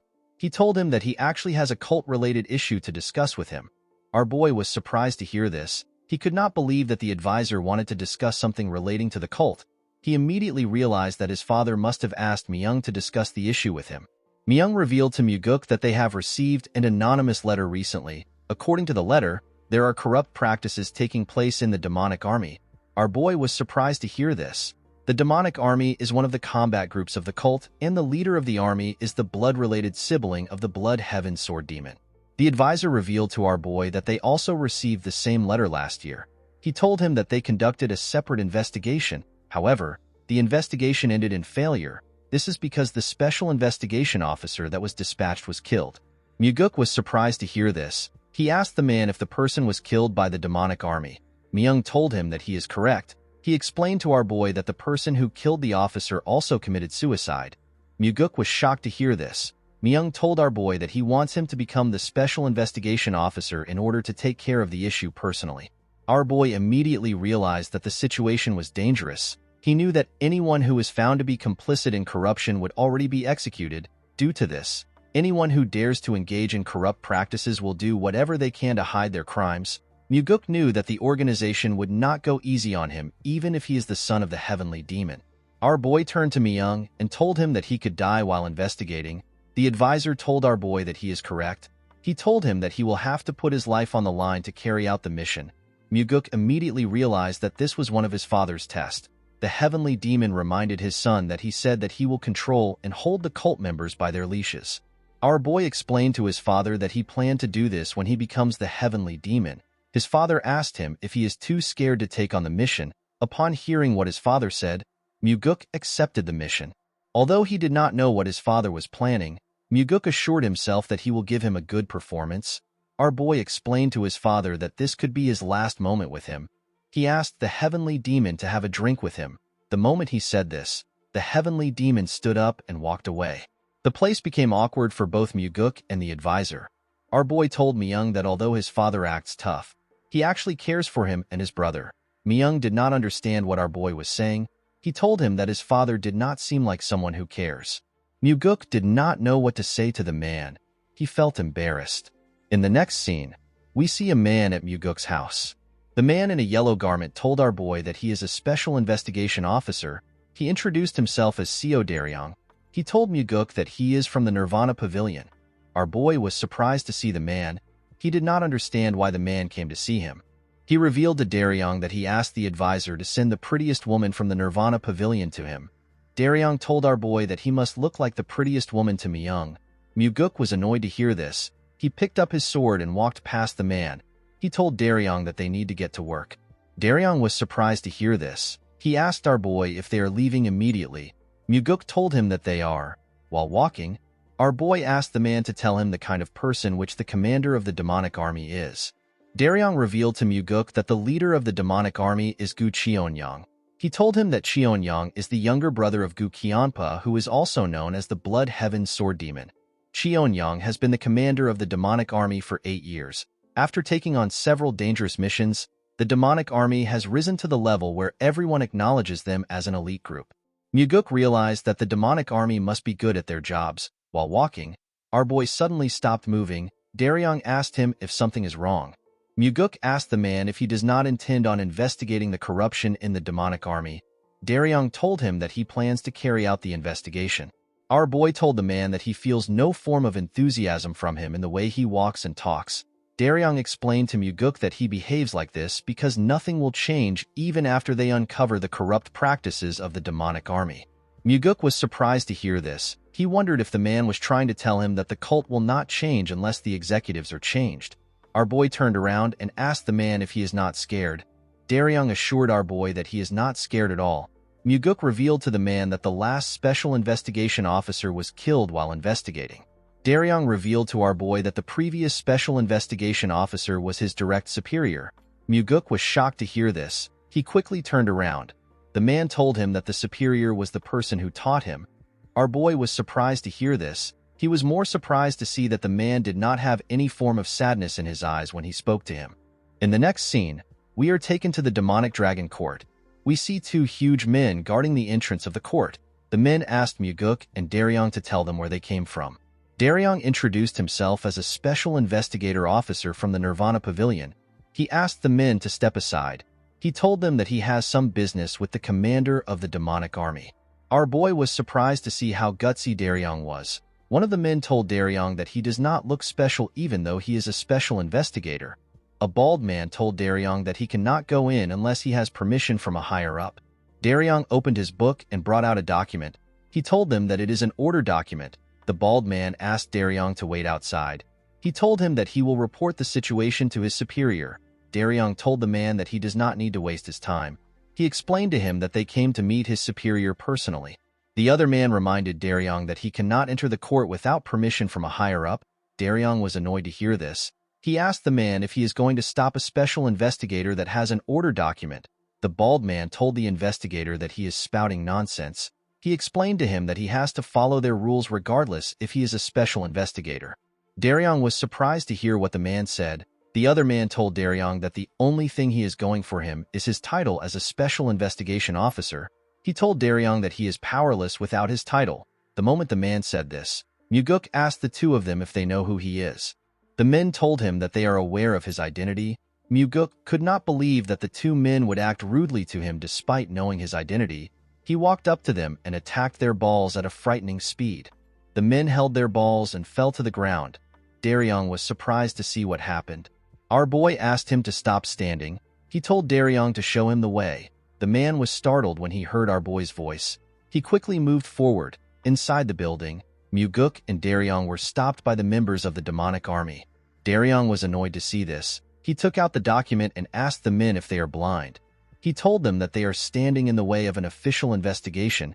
He asked them to step aside if they do not want to rot in prison. None of the men were shaken by Daryong's threat. While the men were standing, a man asked his subordinate to tell him where the idiots who are causing a ruckus came from. Daryong introduced himself to the man and asked him to identify himself. The huge bald man introduced himself as Go Dang. He told Daryong that he is the demonic army's first corps captain. He called Daryong a douche and asked him if the introduction is good enough for him. Daryong used frequency transmission to tell our boy that Dang is the second in command in the demonic army. He revealed to Muguk that Dang is notorious for committing atrocious deeds, even among the demonic army. Dang walked up to Daryong and asked him to say something. Daryong was annoyed to hear this. He told the huge man that he is a special investigator from the Nirvana Pavilion that is on official orders. He asked Dang to watch how he speaks to him. Dang asked Daryong to tell him what he will do if he speaks rudely to him. The man explained to Dang that he and his teammates will be arrested on the charges of disrupting the investigation of the Nirvana Pavilion and insulting an investigator. Dang and his teammates began to laugh when they heard Daryong say he will arrest them. With a serious look on his face, the man told the investigator that he will like to see him try to arrest them. The moment he said this, Muguk greeted him and told him that it has been a long time. He asked the man if they last met at the last banquet. Dang did not understand what our boy was talking about. Before the man could say anything, Muguk grabbed his hand and pressed it hard. The captain was shocked to see this. With a serious tone in his voice, our boy told the captain that they came to see the commander. He asked him to stop hazing them and let them through. While using frequency transmission, Muguk assured the man that he will lose his hand forever if he tries to act up. While also using frequency transmission, Dang told our boy that certain people believe that swords don't work on them because they are of noble birth. Muguk asked the man if he believes that he will be able to wield his sword with his hand. Dang told our boy that they can test it. He told him that he wants to see if his hand will fail or our boy's intestine will fall out. Unfortunately for the captain, he had to allow Muguk and Daryong pass through. As he walked past the men, Muguk told Dang that he will buy him a drink next time. The captain was annoyed to hear this. As they climbed the stairs, Daryong asked our boy if he knew the captain before. Our boy told him that it is his first time seeing the man. Daryong asked Muguk to tell him why Dang would step aside for him. Our boy revealed to the investigator that he deliberately broke Dang's hand when he shook him. He told him that the captain will have to eat with only one hand for a while. Daryong was shocked to hear this. Our boy asked the man to stop overreacting. He asked him to lead the way. The man quickly walked forward. He told Muguk that the office of the commander is on the 7th floor. When they arrived on the 7th floor, they met 3 men guarding the entrance. A man told them that they cannot enter the office of the commander unless they have an appointment with him. Our boy and Daryong were surprised to hear this. Muguk asked the men if they are not already tired of their nonsense. He moved close to them and asked them to step aside. The man who appears to be the leader told him that they cannot move. Our boy took out the order document and showed it to the man. He told him that they are stopping the heavenly demon by stopping them. The man and his subordinates became nervous when they heard this. Muguk told the man that he is allowed to look down on them, but he is not allowed to look down on the document. He asked them if they are okay with looking down on the cult leader. The men did not know what to say. They could only tremble in fear. While they were shaking, their commander asked them to let our boy in. In the next scene, we see an old man sitting on a chair. The man welcomed Muguk. With a smile on his face, Cheon-young asked our boy to not be angry that his men were behaving rudely. He told him that his men are quite ignorant. Muguk was surprised to see the leader of the demonic army. He could sense an unfathomable level of strength from the man. The energy the man was releasing made Daryong tremble in front of him. Muguk asked Cheon-young to tell his men to read a book if they have the time to pick a fight with him. The man told our boy that the ignorant are brave. Muguk explained to the man that this is an old adage. He told him that in recent times, those with knowledge are braver. This is because they are not only good at coming up with strategies, but they also become aware of what needs to be done. Cheon-young smiled when he heard this. He told our boy that he has fallen behind the times after growing old. Muguk was surprised to see that the old man was staying calm even after he provoked him. Cheon-young asked our boy to tell him why he has been tasked with the investigation this time. Muguk told the man that he was given the job because his father is trying to punish him. Cheon-young was surprised to hear this. Our boy revealed to him that he made a slight mistake while they were hunting. Cheon-young laughed when he heard this. Muguk knew that Cheon-young and his subordinates must have racked their brains in order to think about why he was sent as a special investigation officer.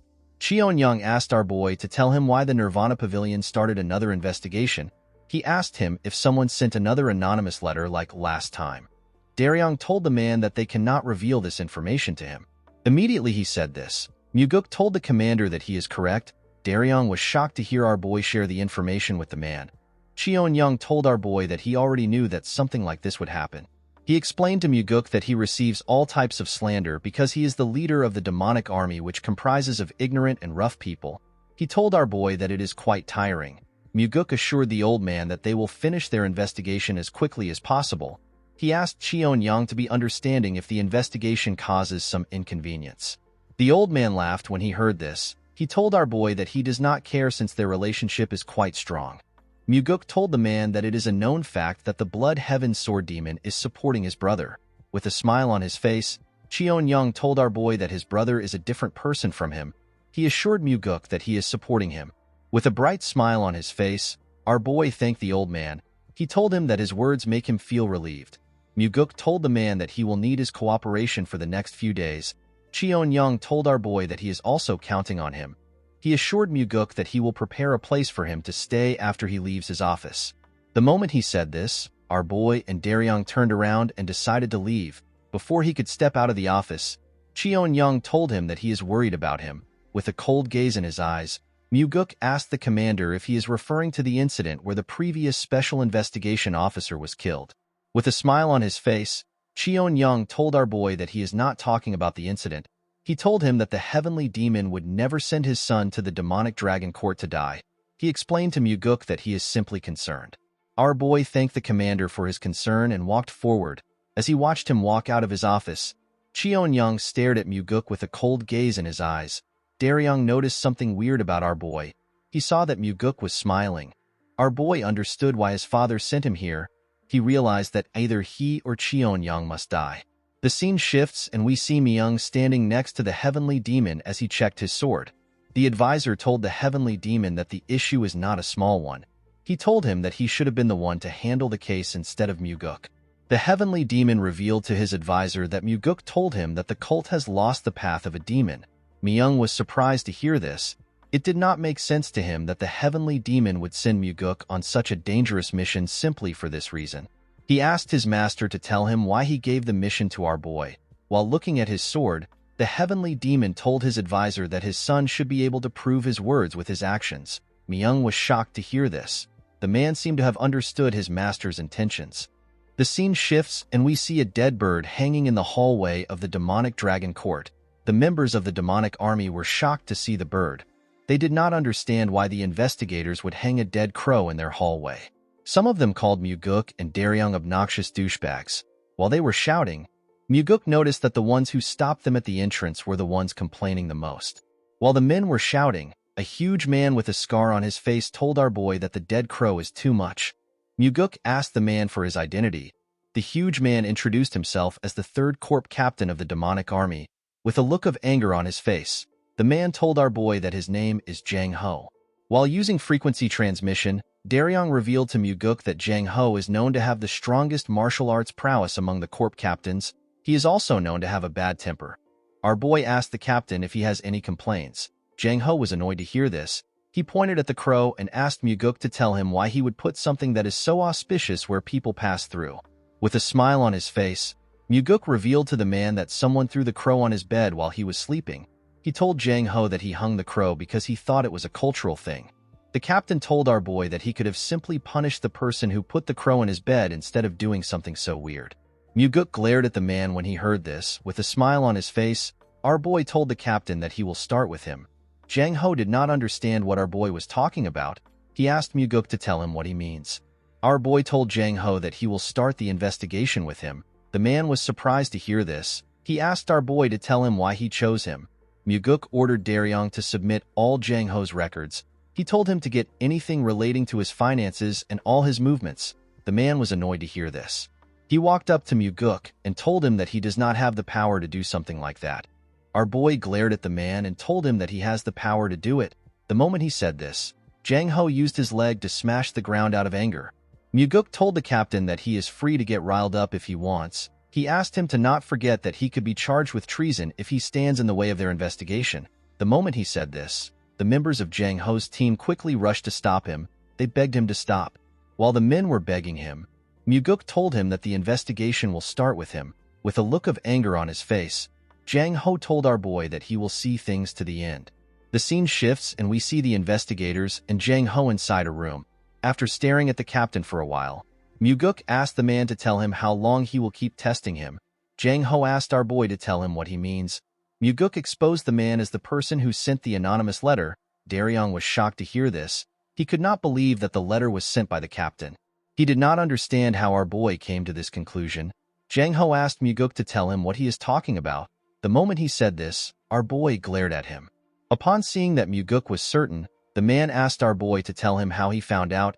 Our boy told the captain that he got involved in yesterday's incident even though he did not have to. He revealed to the man that he did this in order to avoid being suspected by his commander. Jang Ho told our boy that he is right. Muguk explained to the man that he has most of his squad members under his control. Our boy was able to notice this because none of Jang Ho's squad members laughed or cursed him after he hung the dead crow. Jang Ho was shocked to see that Muguk saw this. Our boy revealed to the man that his subordinates were actually worried about him and stopped him from doing anything stupid.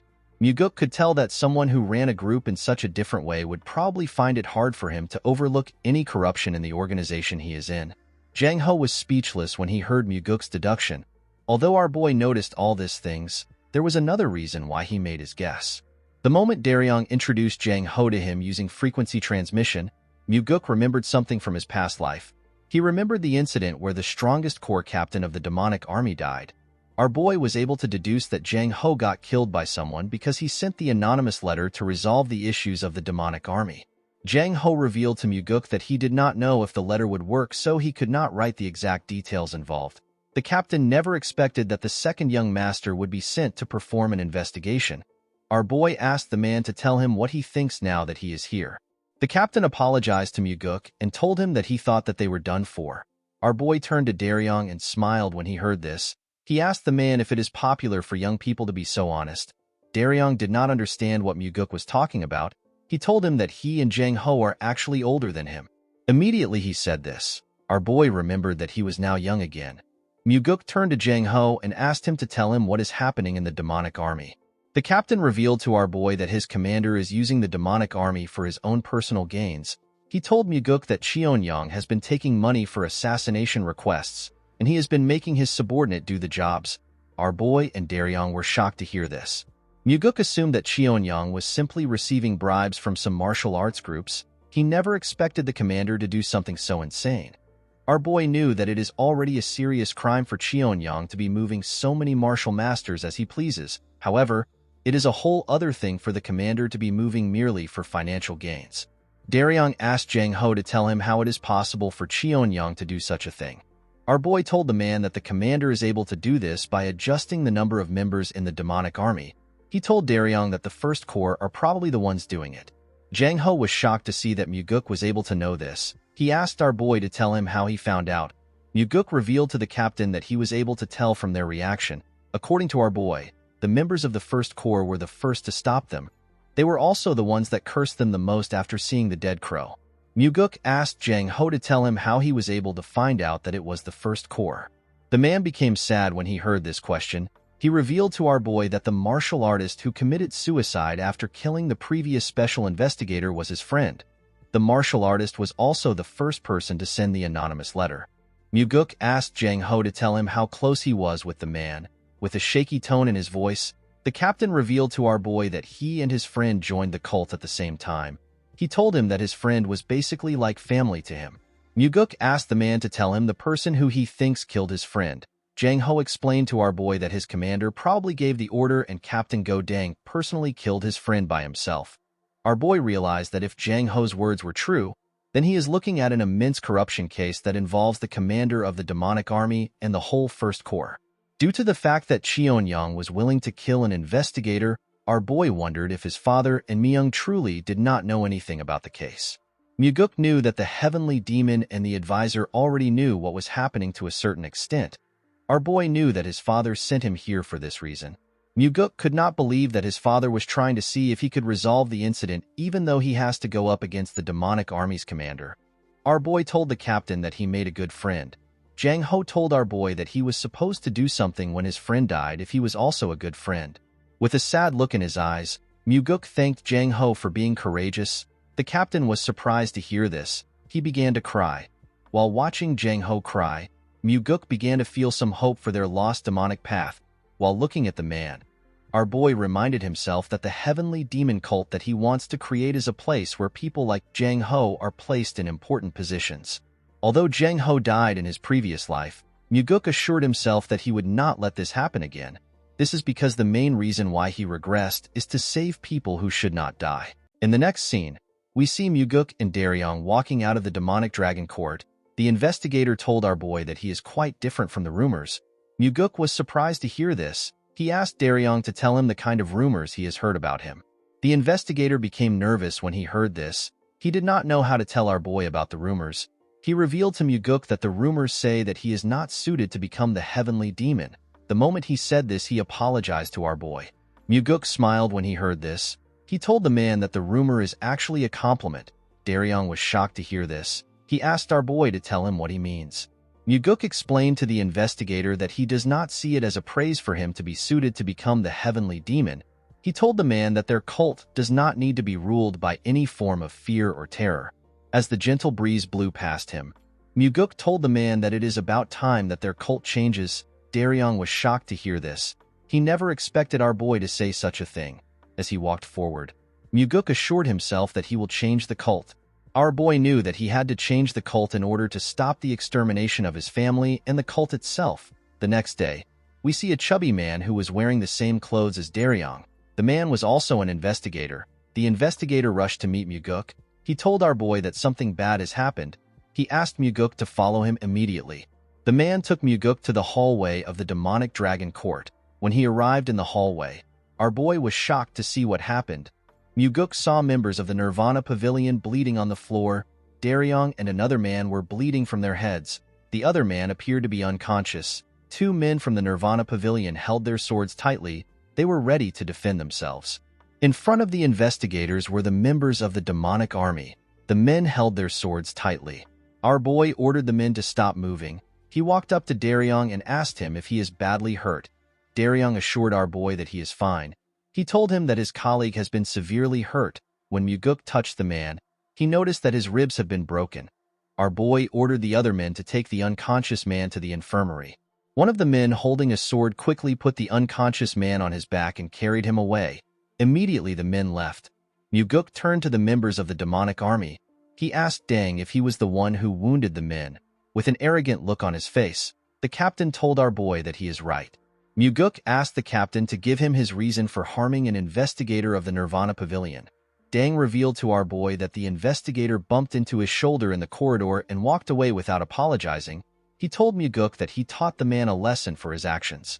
Muguk could easily see through Dang's words. He told the man that he is certain that he bumped into the investigator on purpose. He told Dang that he would have never let the man go even if he apologized. Instead of denying this allegation, Dang laughed and told our boy that he is correct. The moment he did this, Muguk told him that they are poison. The captain was surprised to hear this. He could not comprehend our boy's words. He asked Muguk to explain what he means. With a deadly look in his eyes, Muguk told Dang that his subordinates are poison to him. The captain was surprised to hear this. He asked our boy to tell him why he is spouting nonsense. With a serious look on his face, Muguk asked the captain if he also killed some members of their cult in this manner last year. Our boy told Dang that he also killed 3 members after getting in a fight with them at a bar 2 years ago. The members that Dang fought were low-ranked martial artists. Before things blew out of proportion, the demonic army covered the situation up for the captain. With a confident smile on his face, Dang told our boy that there are too many idiots in the cult that do not revere the demonic army. With a serious look on his face, Muguk asked Dang if he knows that he possesses the authority to carry out an execution. Dang and the other members were surprised to hear this. They became nervous. The captain laughed and told Muguk that he does not care if he has such an authority. He asked our boy if he is even capable of performing an execution. Our boy was not surprised to hear Dang's reply. He already expected it because this was the poison he was talking about. Muguk knew that only fools would act this way when they are conscious of how others around them see them. Normally, this ought to be a situation where Dang would be nervous, but instead he is acting tough in front of his subordinates. Muguk realized that the captain's head is too far up his own ass. Dang did not have any idea about the kind of stage he is standing on. When our boy walked forward, Dang's subordinates placed their hands on their swords and took a stance. The men were ready to attack. With a confident smile on his face, Dang told our boy that if he messes with him, then he will be messing with the entire demonic army. He asked Muguk if he has the courage to do this. Our boy decided to taunt the man. He told the captain that he is better than him because he is not hiding behind his subordinates. The captain raised his right hand. He told Muguk that he is injured because of a certain coward. He asked our boy to count himself lucky. Our boy raised his right hand up. He told Dang that he will not use his right hand. He asked the man if he will fight with him now. The captain was surprised to hear this. He told our boy that he will probably tell the heavenly demon what happened after he gets injured. Dang's teammates laughed when they heard this. Muguk swore to the captain that he will not hold him responsible for whatever happens. He assured him that nothing will happen to him even if he dies here. Daryong was surprised to hear this. He did not understand what Muguk was trying to do. Dang smiled when he heard this. He picked up his sword with his left hand and told our boy to start the fight. The moment he said this, Daryong used frequency transmission to reveal to Muguk that the captain is ambidextrous. He told him that Dang can use a sword with his left hand as proficiently as he can with his right hand. Our boy realized that this was the reason why the captain was confident. Muguk placed his sword in his left hand and took a stance. Daryong and the members of the demonic army were surprised to see our boy's smooth stance. The moment he took his stance, Dang swung his sword at him. Our boy managed to easily dodge the attack. The captain's sword hit the floor and destroyed the bricks. Dang quickly turned to his side and tried to stab Muguk, who was close to the wall.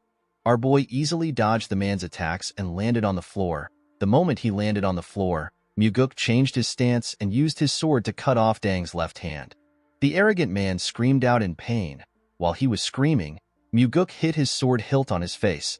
The attack destroyed the man's face. As blood gushed out of his nose, the captain fell to the ground. The members of Dang's group were annoyed to see this. They unsheathed their swords and rushed to protect their captain. Daryong was shocked to see this. He called out to our boy. Muguk turned around and simply swung his sword once. His attack killed the 3 men in front of him. He stabbed them in different parts. The men could not even react. They all fell to the ground. Daryong and the other members of the demonic army were shocked to see this. Muguk told the rest of the members that the crime of the men who just died was treason. The other men became nervous when they heard this. While our boy was staring at the men, he hears someone begging him to spare him. When our boy turned around, he saw Dang trembling on the ground. Muguk asked the idiot if he knows what happened to the families of the people he killed in the fight at the bar. The captain did not know what to say. Our boy was not surprised to see this. He knew that the man did not care. Muguk told the idiot that the families lost their father, son, and husband. He asked Deng if this families will be able to continue to live a normal life. Deng began to tremble when he heard this. He told our boy that he was wrong. Muguk asked him to shut up. He raised his leg up and used it to crush Deng's head. The members of the demonic army and Daryong were shocked to see this. They never expected our boy to kill the captain. With a horrifying look on his face, Muguk asked Deng's dead body to tell him who gave him the right to kill the members of the cult. In the next scene, we see a beautiful woman playing a musical instrument. Some women were dancing to the music which the instrumentalist was playing. The women were in the same room as Muguk and the demonic commander. Cheon-young poured our boy a drink. He asked Muguk about the trouble he got into while he was downstairs. Our boy explained to the man that he got into a conflict which was not intentional. The demonic commander said that it is a bit sad that his first corps captain was killed. He told our boy that he has no choice but to let Deng go since there were so many questionable things about him. Muguk was surprised to hear this. He realized that Cheon-young is a complete trash. He could not believe that the commander would badmouth someone who served him. Instead of trying to avenge the captain, Cheon-young was trying to make him out as a criminal. After taking a sip of his drink, the commander explained to Muguk that although Deng was killed in an investigation, he is still a captain of the demonic army. The commander told our boy that he will be in a tough spot if his group decides to make an issue out of it. Cheon-young put his cup down and told Muguk that it will be better to bring the whole case to a close. The commander assured our boy that the death of a captain and 3 of his subordinates should be enough to close the case. Our boy thanked the man for his consideration. With a worried look on his face, Muguk told the man that he will also like to close the case on a good note. He revealed to Cheon-young that he has only one problem. The man glared at Muguk when he heard this. He asked our boy to share the problem with him. Muguk revealed to the man that he has no evidence. He explained to the commander that he came for an official investigation, but he has nothing to give to his superior. Cheon-young poured more liquor into his cup and asked Muguk if he cannot just create some evidence. Our boy explained to the man that this will not be possible. He told Cheon-young that in the letters they receive, they were told that external requests were carried out for money. Muguk told the man that they cannot easily cover the issue. With a serious look on his face, our boy told the man that evidence is required to close the whole investigation. Of course, what Muguk really wanted was for the commander to give him enough evidence to close the case. In the next scene, we see Daryong surprised to see our boy. The man asked Muguk to tell him why he came to such a place. Our boy did not know why Daryong was surprised. He told him that he came to see an injured man. Daryong explained to Muguk that the demonic physician is currently treating his colleague. He thanked our boy for asking the demonic physician to come for his colleague. Muguk reminded the man that they are colleagues even if he is just a temporary investigator. Daryong was surprised to hear this. While they were talking, someone asked if our boy had arrived. An old man stepped out of the patient's room. This man is the demonic physician. He is the most skilled physician in the cult. He does not treat everyone in the cult. He only takes care of a few important people within the cult. Muguk asked the old man about how the investigator is doing. The physician revealed to our boy that the man's life is not in danger. He told Muguk that the investigator will have to recuperate for a while before he can return to work.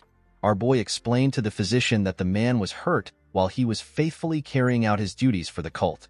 Muguk asked the old man to use the best medicine for the investigators.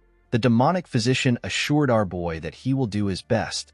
While he was talking to the old man, Muguk noticed something weird. Our boy did not understand why the investigators were smiling brightly at him. He wondered if something is wrong. While smiling warmly, the chubby investigator thanked our boy for his help. After hearing the men's thanks, Muguk stepped out of the room. The scene shifts and we see our boy and Daryong walking in a hallway.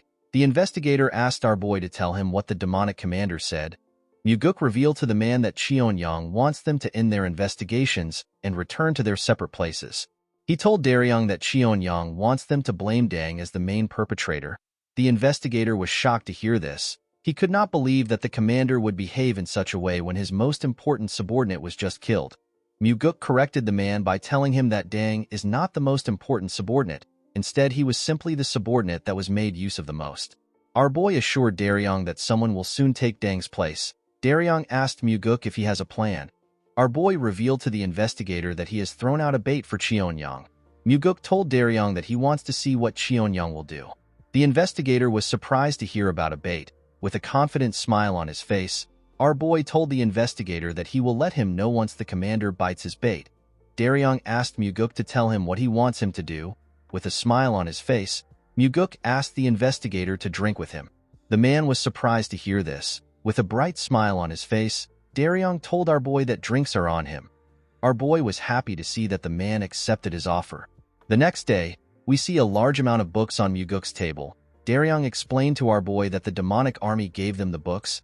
He revealed to Muguk that the assassination request logs and banknote papers that are worth thousands of niangs were found in Dang's house.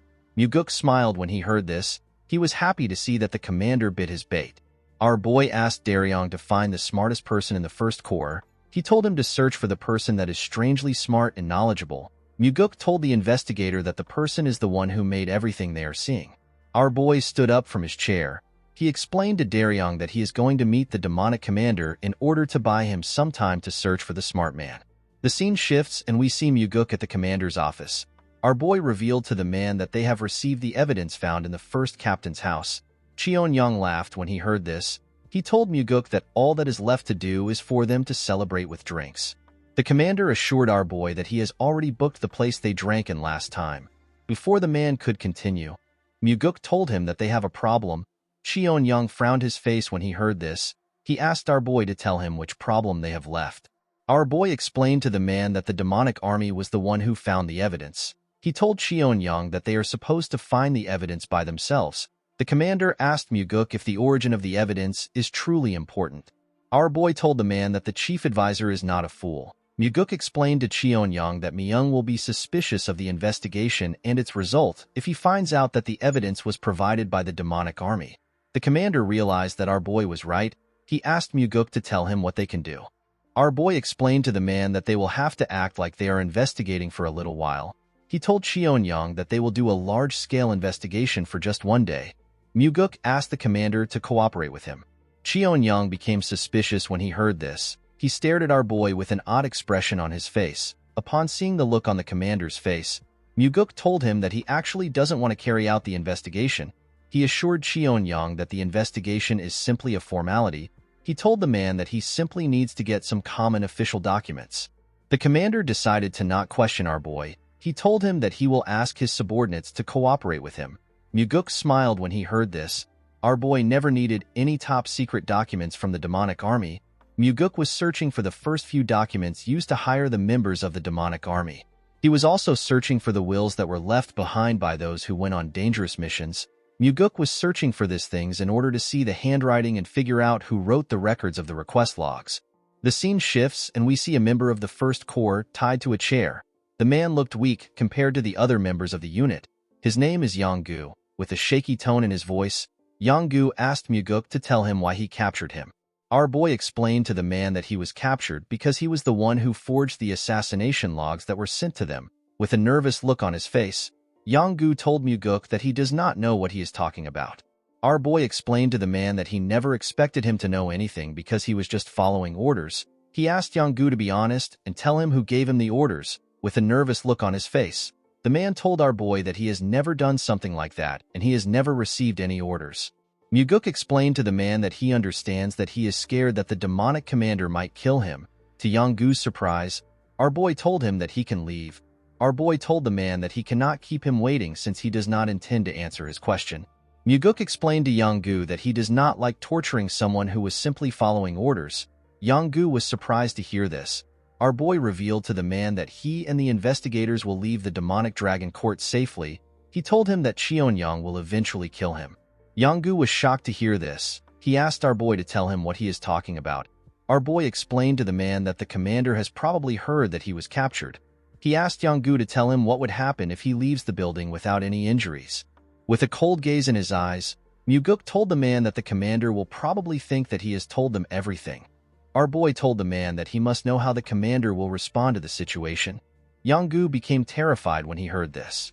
In the next scene, we see Daryong talking to our boy. The investigator told Muguk that Jang Ho already informed them that Cheon-young was the one who ordered the killing of the Nirvana Pavilion investigator and one of his peers. According to the investigator, the person who carried out the order was Go Dang, who is already dead. The demonic commander also committed numerous atrocious deeds. Daryong told our boy that the commander has killed a lot of people. However, Cheon-young will never let himself simply get arrested. Muguk revealed to the investigator that he does not plan to arrest the commander. Daryong was surprised to hear this. With a cold gaze in his eyes, our boy told the investigator that he will kill Cheonyang. Daryong was shocked to hear this. Our boy explained to the man that the Blood Heaven Sword Demon will make a move if the demonic commander is arrested. There is no way he will watch his own brother get executed. The situation will become far too complicated if the old man gets involved. Muguk explained to the investigator that there will be plenty of forged evidence to show that no one ordered Dang to commit any of the crimes. All the crimes will be pinned on Dang, and there will be a lot of slandering and scheming in regards to our boy. Most importantly, if the commander is allowed to leave, there will be people who will be killed to keep the silence about the crime. Muguk told the investigator that Jang Ho, who wrote the letter, will eventually be killed. All the members of the Third Corps will also be killed for trying to protect their leader. Our boy assured Daryong that he is also on the list. The man was terrified to hear this. With a serious look on his face, Muguk explained to Daryong that the situation will be different if the demonic commander dies in the process of being arrested. The only thing that would be left to do is to prove his crimes. Daryong became nervous when he heard this. He asked our boy if he will be okay. He told him that the Blood Heaven Sword Demon will definitely seek revenge. Muguk stood up and told the man that not everyone will seek revenge when their family dies, especially someone like the Blood Heaven Sword Demon. The old man is not the kind of person who would waste his life on revenge. Daryong saw our boy walking towards the door. He asked him to tell him where he is going. With a smile on his face, Muguk told the man that he is going to kill the commander of the demonic army. Daryong was shocked to hear this. He asked our boy if he is going right now. In the next scene, we see Muguk drinking with the commander in a room. Our boy told the man that they were able to complete the investigation with his help. Cheonyang told our boy that he is happy that the investigation is over. He told Muguk that he is sad that he has to part ways with him now that the investigation is over. Muguk assured the commander that he will definitely repay his goodwill in the future when he becomes the successor. Cheonyang told our boy that he is the one who is indebted to him. He told Muguk that he will not forget the goodwill he showed him by finishing the investigation without any issues. Our boy smiled when he heard this. He was certain that Cheonyang will never forget about this incident. He knew that such a greedy man will never forget about the huge losses he got in the incident. Muguk raised a bottle and told the man that they should drink to the end of the investigation. Cheonyang smiled and raised his cup. While pouring some liquor for the man, Muguk asked the man to tell him why he did it. The commander asked our boy to tell him what he means. With a cold gaze in his eyes, Muguk reminded the commander that he should already have more than enough money to use until he dies of old age. Our boy asked the man to tell him why he is so greedy to the point that he would use the demonic army to take in requests for money. Cheonyang was shocked to hear this. He placed his cup down and told our boy that he does not know anything about that. He told Muguk that he will have to ask the dead First Corps captain his question.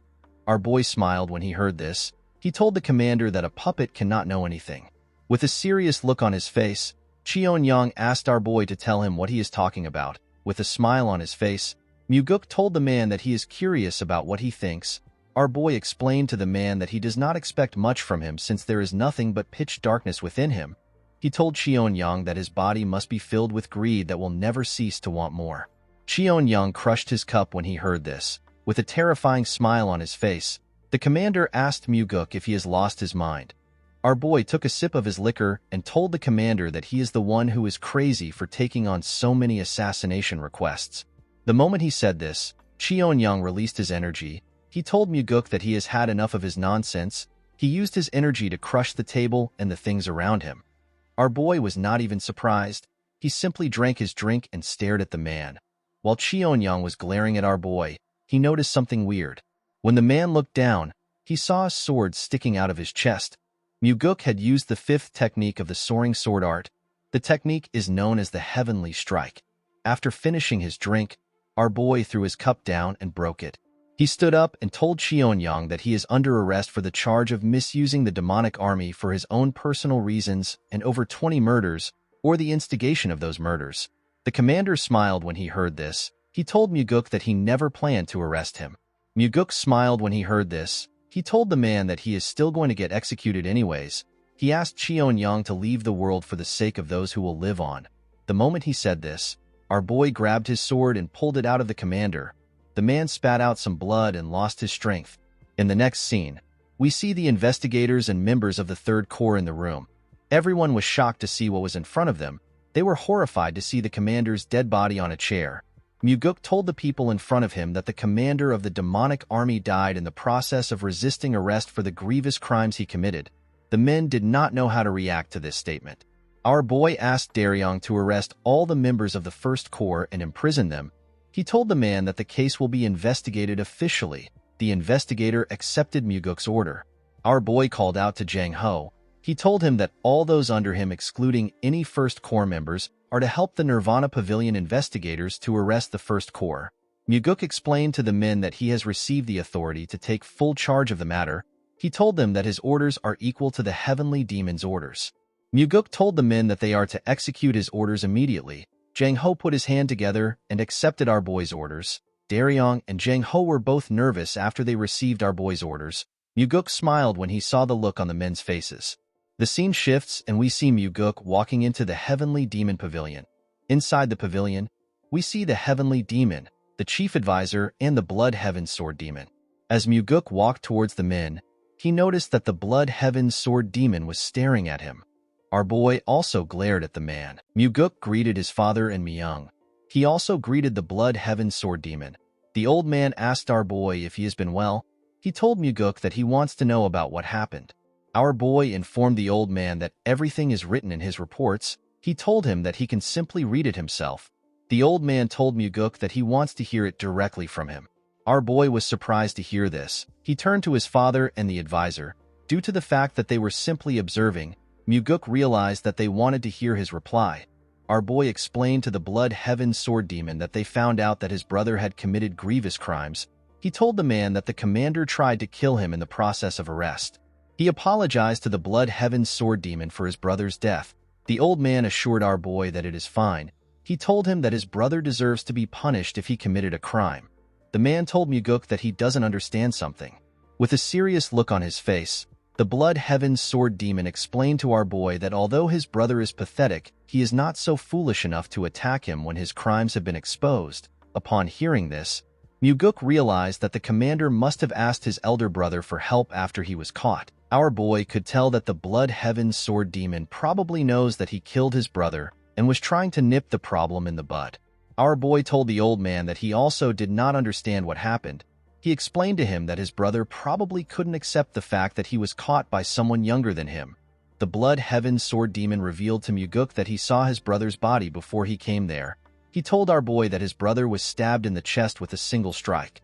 He commended Muguk for having an exceptional martial prowess. He could not believe that our boy was able to kill his brother in just one strike. Our boy told the man that this is thanks to his father. He explained to the Blood Heaven Sword Demon that Cheonyang was not able to use his full strength because he was agitated. With a smile on his face, the old man thanked Muguk for telling him the truth. He told him that he feels quite relieved. Our boy told the man that he actually feels sorry. While talking, Muguk noticed that Kyampa was not even showing any signs of anger. Our boy believed that the old man's anger should have reached the limit since he killed his disciple and even his brother. The old man turned to the Heavenly Demon. The two men stared at each other. The Heavenly Demon told the Blood Heaven Sword Demon that he will need to rest in order to prepare for the funeral. He asked the old man to go. Kyampa bowed his head and thanked his master for his consideration. The old man came down the stairs and walked past our boy. Muguk wondered if Kyampa wanted to tell his father that he has gone too far. He believed that the old man wanted to ask the Heavenly Demon if they had to deal with the issue in this manner. After Kyampa left, Myung commended our boy for completing his mission. He told him that the evidence he gathered is robust and it is good enough to close the case without any issues. The advisor asked Muguk if he is hurt anywhere. With a smile on his face, our boy thanked his father and the advisor for their worry. Myung called out to Muguk. He seemed like he wanted to tell him something. Our boy asked the man if something is wrong. The advisor asked our boy to forget about it. Immediately he said this. Someone walks up to Muguk. The person was holding a box. Myung told Muguk that his father wanted to give him a reward for his hard work. When the man opened the box, we see a long sword in a black sheath. Muguk was shocked to see the sword. The advisor revealed to our boy that the Heavenly Demon has bestowed the black demonic sword onto him. The black demonic sword is one of the treasured swords in the cult. It is like the white demonic sword. Our boy smiled when he picked up the sword. He turned to his father and told him that it would have been better for him to give him the white demonic sword because it matches his aloof personality. With a serious look on his face, the heavenly demon informed his son that the black demonic sword suits him. Muguk grabbed the sword and took it out of its sheath. The sword released its energy the moment our boy took it out. Muguk never expected the sword to be able to release such a cold energy, even though he had not infused any energy into it. The cult leader stared at his son when he saw him take out his sword. Myung was surprised to see this. He realized that his master was feeling proud when he saw his son acting happy. Our boy returned the sword into the sheath. He told his father that the reward feels too great. The advisor assured Muguk that he deserves the sword. He revealed to him that the issue with the demonic commander was their most dire problem within the cult. He told our boy that he never expected him to end the case in such a clean manner. He turned to the heavenly demon and asked him if he expected Muguk to solve the case this way. The heavenly demon told the man that he believed that his son would be lucky to survive. He told him that he did not know that our boy could solve the case. Of course, Muguk could easily see through his father. He knew that the heavenly demon sent him there because he actually believed in him. The heavenly demon knew that our boy had mastered the soaring sword arts. He also knew that Muguk had consumed the demonic essence pill. He was certain that his son would not die easily. Our boy could tell that his father never expected the commander to die. While thinking, Muguk understood why his father gave him the sword. The heavenly demon was making a statement to the blood heaven sword demon. He was telling the old man that he acknowledges everything he has done for the cult, but it would be best for him to not besmirch his son over the incident. Upon understanding his father's intentions, Muguk put his hands together and thanked him for giving him the weapon. With a smile on his face, our boy thanked the heavenly demon for the meaning of the sword. The cult leader was surprised to see that his son understood the meaning of the weapon. He asked him to leave. Immediately our boy stepped out of the building. He hears someone say that the son feels good. The person asked him to take a short break with him before leaving. When Muguk turned to the side, he saw the blood heaven sword demon sitting on the floor next to a small garden. Our boy was not surprised to see the old man. He already knew that Kiampa would not have left easily as Muguk walked towards him. Kiampa saw the black demonic sword on his waist. Our boy sat next to the man and told him that the summer feels hotter than usual. Immediately our boy sat down. Kiampa released his energy. With a horrifying look on his face, the blood heaven sword demon called Muguk a damn whelp. He asked him to tell him what gave him the guts to ambush and kill his brother. Our boy was shocked to see what was happening. Kiampa promised to rip him apart limb by limb and offer him to his brother's grave. The flowers around them began to wither when the old man's energy touched them. It was hard for Muguk to withstand the man's energy. After lashing out, the blood heaven sword demon began to smile. He asked Muguk if he should have said this to him earlier. The moment he said this, the old man tried to move his sword hilt close to our boy's body. Muguk immediately stopped the man with his hand. Our boy also released his energy. With a horrifying look on his face, he called the blood heaven sword demon a useless old man who only aged with no maturity. He asked Kiampa to tell him what gave him the right to destroy the order within the cult for his own personal desires. Muguk told the old man that he will chop up his body and pound it into dust if he does anything for his corrupted brother. The blood heaven sword demon was shocked to feel our boy's energy. He never expected him to also behave the same way as him. Immediately our boy said this. He took away his energy. With a smile on his face, Muguk informed the old man that he would have responded in this manner if he had spoken like that. The blood heaven sword demon was quite shocked to see this. He began to laugh like a crazy person. The energy of his laughter was quite strong. Muguk had to cover his ears. Other people in the cult could also feel the energy. He turned to our boy when he stopped laughing. He told him that he should have gone easy on his brother for his sake. Muguk revealed to the man that he did his best to finish things nicely. He explained to him that he wanted to end things by letting Cheon-young step down from his position. Our boy told the old man that his brother crossed the line far too much. It was as if the line never existed for him. Kiampa accepted Muguk's explanation. Muguk could tell that the blood heaven sword demon knew about his brother's corruption within the demonic army.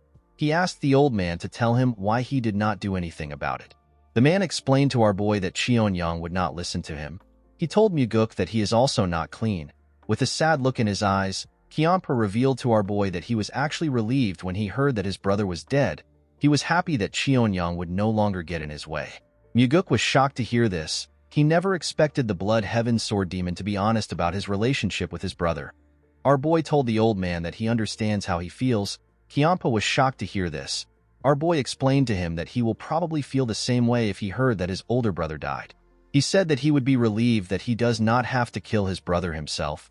Kiampa could not believe what he was hearing. He could tell that Muguk was being serious due to the cold look on his face. Our boy wondered what the Blood Heaven Sword Demon saw when he looked at him. The old man seemed to have noticed something about Muguk. He stood up and said that they will have a hot year. As he walked away, Kiampa told our boy that he is lucky that he is not weak to heat. Muguk glared at the old man as he watched him walk away. He could not figure out what the Blood Heaven Sword Demon was thinking. Even though he said that he was relieved about his brother's death, it did not change the fact that our boy was still his brother's killer.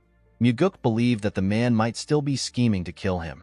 Our boy looked up and wondered if the old man might let things float away like the clouds. Regardless of what happened, Muguk did not regret his decision. The scene shifts and we see our boy in his training room. Muguk unsheathed his sword. The initial moments after receiving a new sword are important. A sword communes with its warrior. A supreme sword like the black demonic sword communes on a level that is far deeper than other swords.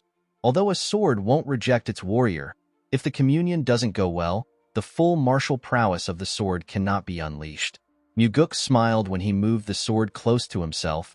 He greeted the sword and told it that he is now its master. The moment our boy said this, he took a stance. Muguk took a deep breath and decided to infuse his energy into the sword. Immediately he did this, the sword began to release his energy. Muguk was shocked to see this. He could tell that this was different from usual. Our boy liked the new feeling. He decided to train with the weapon.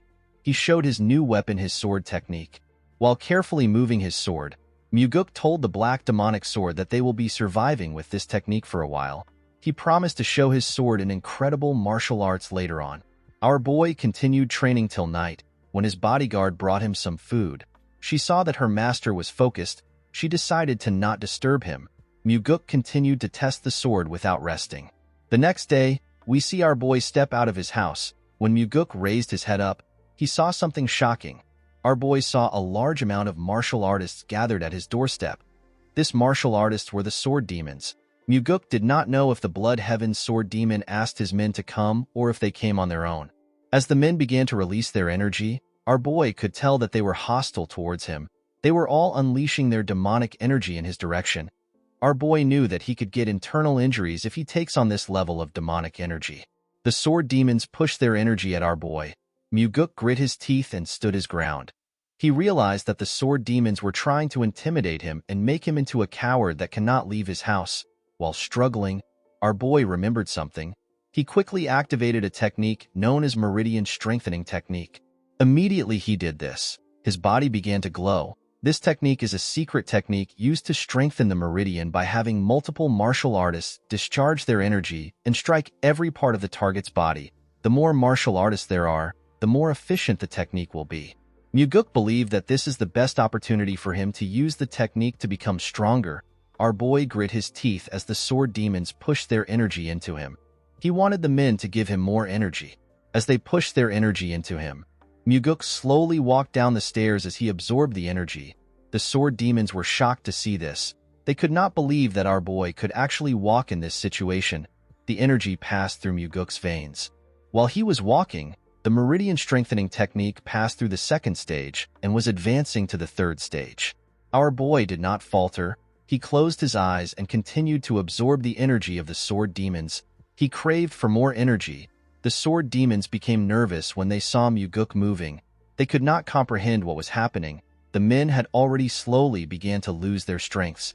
Muguk continued to take in their energy. His Meridian Strengthening Technique passed through the fourth stage and was now heading for the fifth stage, which is the last stage. While he was waiting for the technique to reach the final stage, our boy noticed that he could no longer sense any energy. When he opened his eyes, he saw that the sword demons were no longer releasing their energy. The men all seemed to be scared of our boy. The man that stood in front of Muguk was quite nervous. With a cold gaze in his eyes, our boy glared at the man. The poor guy became more nervous when he saw the look on his face. He and the other sword demons cleared a path for Muguk. Our boy walked past the martial artists. While walking forward, Muguk smiled. He was happy to see that the sword demons had acknowledged his strength. The scene shifts and we see our boy at the Heavenly Demon Pavilion. He was staring at his father's chair. While he was looking at the chair, someone asked him if he wants to sit down.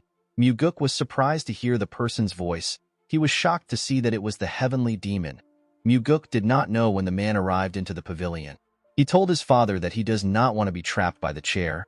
The Heavenly Demon asked his son to stop trying to sound sophisticated again. He climbed the stairs and asked his son to come up. When Muguk climbed the stairs, his father asked him to sit down. The moment our boy sat down, the Heavenly Demon asked him to tell him how it feels. Muguk looked around the building from the top. He turned to the side and looked at a statue of a demon which was next to him. Our boy told his father that he thought he would feel excited. Instead, he actually doesn't feel anything. The Heavenly Demon revealed to his son that he also felt the same way. Muguk remembered that his father had to kill numerous people and even his own brother to climb up to the seat. He wondered about what his father felt if it was not excitement. While our boy was thinking, his father revealed to him that the sword demons went to look for him on their own. He told him that Kyampa never asked them to do anything. Muguk was surprised to hear this. He did not expect his father to know about what happened. Our boy explained to the Heavenly Demon that he acted like he was strong when he was enduring the energy they threw at him. He refused to be suppressed by them. However, after Muguk left that place, he began to tremble. The Heavenly Demon asked his son if the sword demons were really that scary. Our boy clenched his fist and told his father that he was scared that his judgment was wrong. According to Muguk, if any one of the sword demons got agitated and tried to fight him, he might have died there. Even if he survives, he wouldn't have been able to become the successor after he killed the sword demons.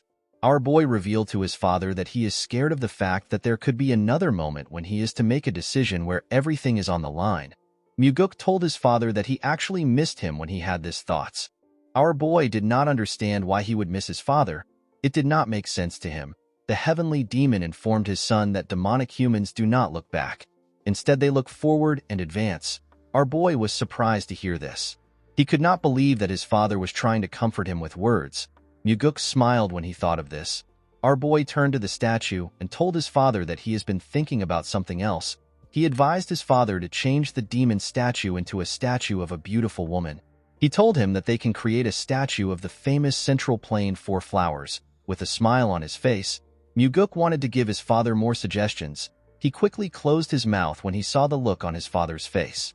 The Heavenly Demon looked at his son as if he was spouting nonsense. Muguk immediately stood up. He told his father that it is better for him to leave before he continues to spout nonsense. Our boy walked down the stairs. Before he left the pavilion, Muguk turned around. With a cold gaze in his eyes, our boy asked his father if he can kill the Blood Heaven Sword Demon. The Heavenly Demon's expression changed when he heard this. The Heavenly Demon laughed when he heard what his son said. With a smile on his face, he revealed to his son that he stands no chance against the Blood Heaven Sword Demon. Muguk smiled when he heard this. He asked his father to tell him the reason why he created conflict between him and the old man if he did not want them to fight. Our boy told his father that he needs to take responsibility for his actions. The Heavenly Demon revealed to Muguk that he will appoint him as the Nirvana Pavilion leader. Our boy was shocked to hear this. He could not believe that his father wanted him to become the leader of the Inspection Bureau. With a smile on his face, the Heavenly Demon asked Muguk if something is wrong. He reminded him that he was the one who said that he wants discipline and order in the cult. Our boy did not understand what was happening. He wondered if his father wanted to use him to resolve the matters that he had postponed. He could not believe that his father was sending him to a place where he could die. Muguk took a careful look at his father's face. He decided to stop thinking about his father's intentions. He realized that it is better for him to make a decision based on what he hears and sees. The Heavenly Demon is someone who will leave information on the wall for his children, but he could also make use of his children for something dangerous if they are able to handle it. Muguk clenched his fist and told his father that he wants him to go out and kill a cow. He told him that he needs to go out with a sword. The Heavenly Demon asked our boy if there is something he wants. Muguk asked his father to allow him enter the Heavenly Demon's archives. The Heavenly Demon was shocked to hear this. The Heavenly Demon Archives is a place where all sorts of rare Murim secret manuals are kept. Aside from the Heavenly Demon, only a small number of people can go inside. The Heavenly Demon explained to his son that he will not be able to learn any supreme martial arts just by going into the archives. He told him that the manuals there are too much for him. Our boy knew that his father was correct. Even if Muguk gets lucky and finds one of the top martial arts manual, it will be on a similar level as the soaring sword arts that he already knows. With a confident look on his face, Muguk told his father that he wants to test his own luck. The heavenly demon could not understand his son's request. He told Muguk that he cannot see through his impure intentions. Our boy smiled when he heard this. The heavenly demon granted Muguk the right to enter the heavenly demon archive for 7 days. Our boy bowed his head and thanked his father. The scene shifts and we are taken to the heavenly demon archives. We see Muguk looking through the shelves. In his past life, our boy went back to the cult to get the secret demonic soul. People in the cult already believed that our boy died. It had been decades since he left. His face was disfigured so no one recognized him. It took Muguk a long time to go from being a normal warrior to a rank where he could meet the new heavenly demon privately. During his meeting with the cult leader, our boy heard about a certain martial arts. The name of the martial arts is the 4 strides of the wind god. This martial arts is the greatest mobility art that consists of just 4 moves. It was said to be a supporting technique for the heavenly demon's martial arts at one point in time. Unfortunately, knowledge of it went missing and it was no longer passed down. In Muguk's past life, the person who obtained the manual is Ju Baekdo. This person was the cult leader. While pouring himself a drink, Baekdo revealed to Muguk that he was able to become the heavenly demon because he found the lost 4 strides of the wind god. He told our boy that he found it in the heavenly demon archives. Muguk was surprised to hear this. He asked the cult leader to tell him why people thought the manual was lost when it was in the archives. The man told our boy that the manual was not kept on the shelves. While looking around the archives, Muguk looked down. He went down to look at a book. He remembered asking Baekdo to tell him where he found the manual. The man told him that the precious book was used to prop up the 19th shelf. While on his knees, Muguk took out the manual from the leg of the shelf. The book has a huge hole on its surface. Our boy opened the book to see it. He smiled when he realized that 4 steps were enough to walk all over the world. The 4 strides of the wind god has 4 main techniques. The first is the shadow step. The second is the flicker step. The third is the death step, and the last is the swift step. The shadow step is used when trying to infiltrate a place. At the start, it would only be used to avoid being detected by one person. However, as a person becomes more skilled with it, they can increase the number they want to avoid. It is said that once a person masters the shadow step, the person will be able to disappear even if tens of people are looking straight at him. The flicker step is used for defense. It is a technique that will definitely help you find a way to escape, even when an unavoidable attack is coming towards you. The death step allows a person to charge into the enemies. The person can then pierce through or neutralize any defense. The swift step is said to be a technique that is so fast that the word fast is an understatement. Muguk sat in a lotus position and began to practice this techniques. 7 days later, we are taken to the heavenly demon pavilion. Muguk bowed his head and told his father that he has returned. The heavenly demon asked his son to tell him what he learned in the heavenly demon archives. With a smile on his face, our boy revealed to his father that he learned a mobility art. The heavenly demon asked his son to tell him which mobility art he learned. Our boy told his father that he learnt the 4 strides of the wind god. The heavenly demon was shocked to hear this. He asked his son to not play with him. He asked him if he learned the shadow step, which is said to be lost. Muguk explained to his father that he does not have the guts to lie to him over something like this. The heavenly demon asked our boy to show him what he learned. Muguk asked his father to tell him what he will give him if he shows him his technique. The heavenly demon told his son that he will spare his life. Our boy smiled when he heard this. He closed his eyes and released some of his energy. The moment he opened his eyes, he activated the shadow step technique and disappeared in front of his father. The heavenly demon was shocked to see this. He quickly got up from his throne. He could not believe that he was seeing different afterimages of his son in his pavilion. The heavenly demon asked Muguk to tell him where he learned the 4 strides of the wind god. Our boy told his father that he learned it in the heavenly demon archives.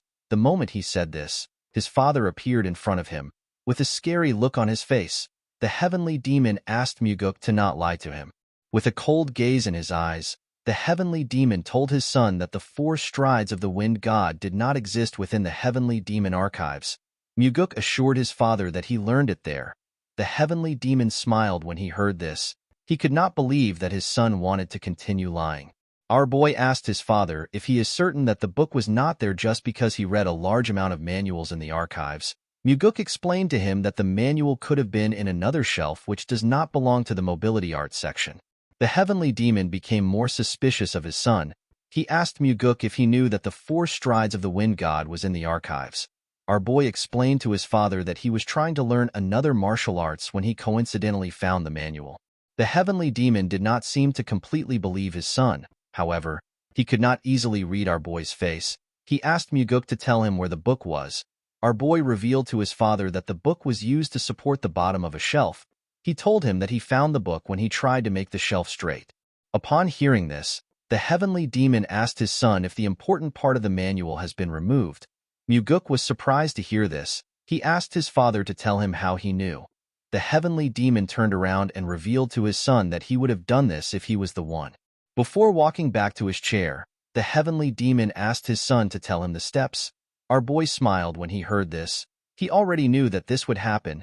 Muguk's goal is not to defeat his father and become the heavenly demon. Instead, it was to kill Wamugi and to save everyone in the heavenly demon pavilion. Our boy actually planned on helping his father travel the world and enjoy his life before he steps down as the heavenly demon.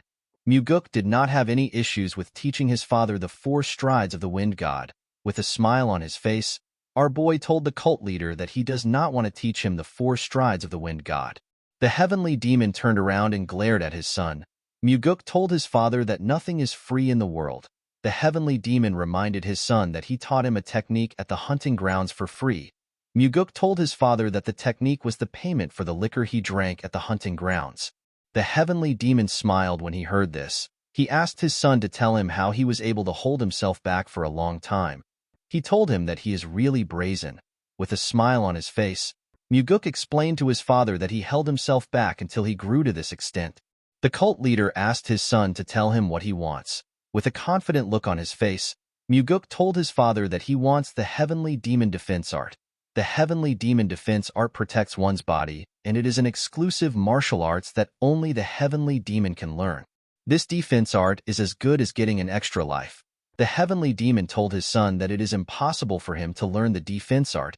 He reminded Muguk that the heavenly demon defense art can only be learned by the heavenly demon or the successor. Our boy told his father that he just needs to teach it to him secretly. The heavenly demon was surprised to hear this. Muguk reminded his father that the heavenly demon defense art is not something that can be seen on the outside. He assured him that no one will know if he teaches him secretly. Muguk bowed his head to his father and told him that he will take his leave. He asked the cult leader to get back to him after thinking about it. Immediately he turned around. The heavenly demon told him that he needs to first teach him the 4 strides of the wind god. Muguk quickly turned around. He was shocked to hear what his father said. He could not believe that his father was actually going to teach him the heavenly demon defense art. Our boy asked the heavenly demon if he can teach him now. The cult leader smiled when he heard this. He asked his son if he is not suspicious. He asked Muguk if he is not afraid that he will not teach him the heavenly demon defense art after learning the 4 strides of the wind god. With a smile on his face, our boy told his father that he is not worried. He explained to him that he is not a parent who would do something so embarrassing in front of his own son. The heavenly demon was surprised to hear this. He asked his son to tell him the steps. The moment he heard this, our boy began to recite the manual. The heavenly demon closed his eyes and released a small portion of his energy. He circulated his energy while following his son's instructions. When he was done, he opened his eyes. Muguk asked his father if he should say it one more time. The heavenly demon told his son that there is no need. Immediately he said this. He disappeared in front of Muguk and began to move around the pavilion. Our boy only saw his afterimages. Muguk could not comprehend what was happening. The technique his father was using was different from his. He realized that this was his father's interpretation of the manual. While he was thinking, the heavenly demon returned to his original position. With a smile on his face, he said that the martial arts is quite good. Muguk turned around. He realized that this is the biggest change he has made since he regressed. Our boy wondered if Wamugi will be able to defeat his father now that he has learned the 4 strides of the wind god. While raising his voice, the cult leader told his son that he will teach him the heavenly demon defense art now. He asked Muguk to memorize it because he is only going to say it once. With a smile on his face, our boy told his father that he will do his best. The scene shifts and we see a red bump on Muguk's head. Leon was annoyed to see this. She asked her master to tell her the arrogant bastard that hit him. Before she could say more, Muguk revealed to her that he was hit by his father. The bodyguard became silent when she heard this. Our boy remembered how the training was. He circulated a golden energy around his body. After meditating for a while, Muguk let out a huge sigh. He was relieved to have finally learned the heavenly demon defense art. With a smile on his face, Muguk told his father that he is more happy with the fact that they now have a secret that they share than the fact that he learned the heavenly demon defense art. The moment he heard this, the heavenly demon turned around and used his fingers to flick his son's head. He asked Muguk to not get cheeky with him. The scene shifts and we are taken back to the present. Our boy asked Leon to tell him why she is not on her way to the pavilion. The bodyguard told her master that she is there to protect him and not to attack. Muguk smiled when he heard this. He remembered that Leon never made such jokes in the past. He used his hair to cover the bump and walked forward before going inside. Our boy told his bodyguard that he can't do something right now. The girl did not understand what her master was talking about. Muguk turned around and assured Leon that he will definitely find a way to fix the side effects of her body petrification technique for her. Our boy asked her to wait a little longer for him. Leon was shocked to hear this. Muguk explained to Leon that he told the heavenly demon that their cult needs to change into a place where people no longer have to damage their bodies to protect others. Our boy did not want the cult to become a place where people like Leon do what they don't want to do. Muguk smiled at his bodyguard when he said this. Leon could not believe what she was hearing. Muguk moved close to her and ordered her to listen carefully. The girl bowed her head when she heard this. Our boy fired her as his guard warrior. Leon was shocked to hear this. She asked her master if he is serious. She could not believe that he was actually firing her. Muguk revealed to her that she has been chosen to become the captain of the Phantom Shadow Corps. The girl was surprised to hear this. She told her master that there is no group in the cult that has this name. With a smile on his face, Muguk revealed to her that he is the one that is going to create the group. He told her that it will be a group that directly reports to him. Leon asked her master to tell her why he is making her a captain of a group that has not been created yet. With a serious look on his face, our boy asked her if she will become the captain of the Phantom Shadow Corps for his sake. Leon could not believe what she was hearing. She put her hand together and bowed her head to Muguk. She told him that she will accept the position. In the next scene, we are taken to a town. We see Muguk in average clothes. Our boy was thinking about the fact that he told Leon that he will be creating a group that directly serves under him. Although he said this, Muguk knew that this was not a simple task. In order to run an organization, a large amount of capital is needed. To get the capital he needed, Muguk decided to make use of an incident that happened before he regressed. While our boy was standing with some mercenaries, a man calls out to them. The man introduced himself as Yang Dang. He explained to them that he has been appointed as the leader of the mission. The man made everyone understand that the mission pays a lot of money, but it is also quite dangerous. He told them that anyone who does anything stupid will die by his hands. Yang Dang walked up to Muguk. He asked him if he is the one who joined the mission under the recommendation of Warrior Seo. Our boy told him that he is. The man asked him if he can trust his skills. With a smile on his face, Muguk asked Yang Dang if he will acknowledge him when he cuts him down. The man asked our boy to not act arrogant. He reminded him that they live in a world where the head of the arrogant would fall easily like morning dew. Muguk assured the man that he will follow his orders. He told him that he is content as long as he is paid. Yang Dang turned around and told our boy that he will be keeping an eye on him. After the man left, Muguk looked around. He saw his client and her daughter. The mission was to escort this two to Namping safely. When the little girl raised her head up, our boy waved at her. She smiled when she saw this. She turned around with her mother and went into the carriage. The scene shifts and we see the group riding through the forest. In the evening, the group decided to camp out and rest. Yang Dang shared some beef jerky among the other mercenaries. The man told them that they do not know when they will be able to eat again. He asked them to eat their fill. The mercenaries were not excited to be eating beef jerky. One of them told the others that they need to eat something so that they do not feel hungry. Muguk watched the men as they ate. He remembered hearing that this group was ambushed by vagrants from outside. Not even their corpses were found. No one knew how the mercenaries were killed. Later in the night, our boy heard the mercenaries coughing. When he looked around, he noticed that the men were coughing out blood. Muguk immediately realized that they were poisoned. While looking at the mercenaries' bodies, our boy wondered about why he was fine. Someone asked him about why he is okay. The person turns out to be Yang Dang. Muguk realized that the man put poison into the food he gave out. Our boy told the man that he did not eat the food he gave out. Yang Dang drew out his sword and took a stance. He told our boy that it would have been better if he had died from the poison. Muguk could not believe that the leader would be the person who poisoned the food. He told the man that he has lived a pathetic life. He asked him to tell him what he wants to do with the money he earns from killing his comrades. With a smile on his face, Yang Dang told our boy that he can do plenty things with money. He said that he can drink liquor and buy women. Muguk couldn't believe that he killed his comrades for this reasons. Yang Dang told our boy that he needs to be worried about his own life. The moment he said this, someone said that things are already over. Our boy and Yang Dang quickly turned to the side. They saw a man with 3 other men who covered their faces. Muguk could tell that the 3 men were decently strong. Yang Dang welcomed the men. The man without a mask asked the woman and her daughter to come out before he burns down the carriage. Upon hearing this, the woman came out with her kid. The man told her that she is really good at hiding. He revealed to her that he was scolded for not being able to find her.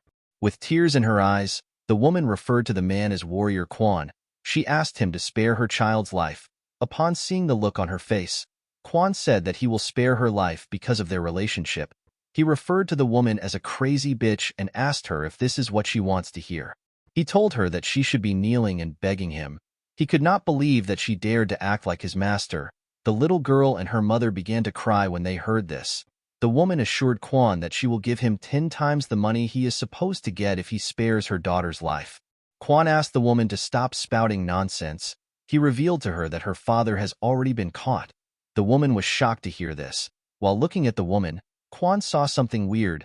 He saw Muguk waving at the little girl. The man asked Yang Dang for our boy's identity. Muguk stepped forward and introduced himself as someone who received money to bring his clients to their destination. Quan could not believe that our boy was not Yang Dang's subordinate. Yang Dang told the man that our boy is simply a vagrant that he has not dealt with. He assured him that he will deal with him now. Quan asked him to do it immediately. The man stepped forward when he heard this. With a smile on his face, Muguk told Yang Dang that this men are street thugs that would betray their own master. He asked him if he really believes that he is going to get a reward. He told him that they will probably kill him to tie off loose ends and take his share of the money.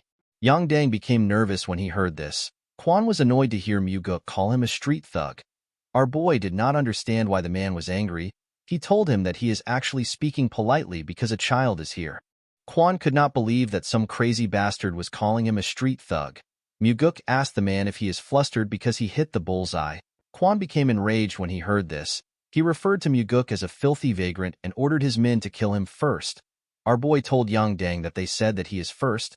He assured the man that he will be next. Yang Dang became nervous when he heard this. Before the man could react, something hits him in the neck. Yang Dang fell to the ground. It turns out that Quan stabbed Yang Dang in the neck with a blade. Quan said that the idiot was too sloppy. He could not believe that he entrusted an important mission to a vagrant. Our boy watched the man as he bled out, with a cold gaze in his eyes. Muguk said that this is what happens to those who betray others for money. Quan asked his subordinates to stop listening to Muguk's rambling. He ordered them to attack. Our boy turned around and asked the woman to cover her child's eyes and ears. The woman closed her eyes and did what Muguk asked her to do.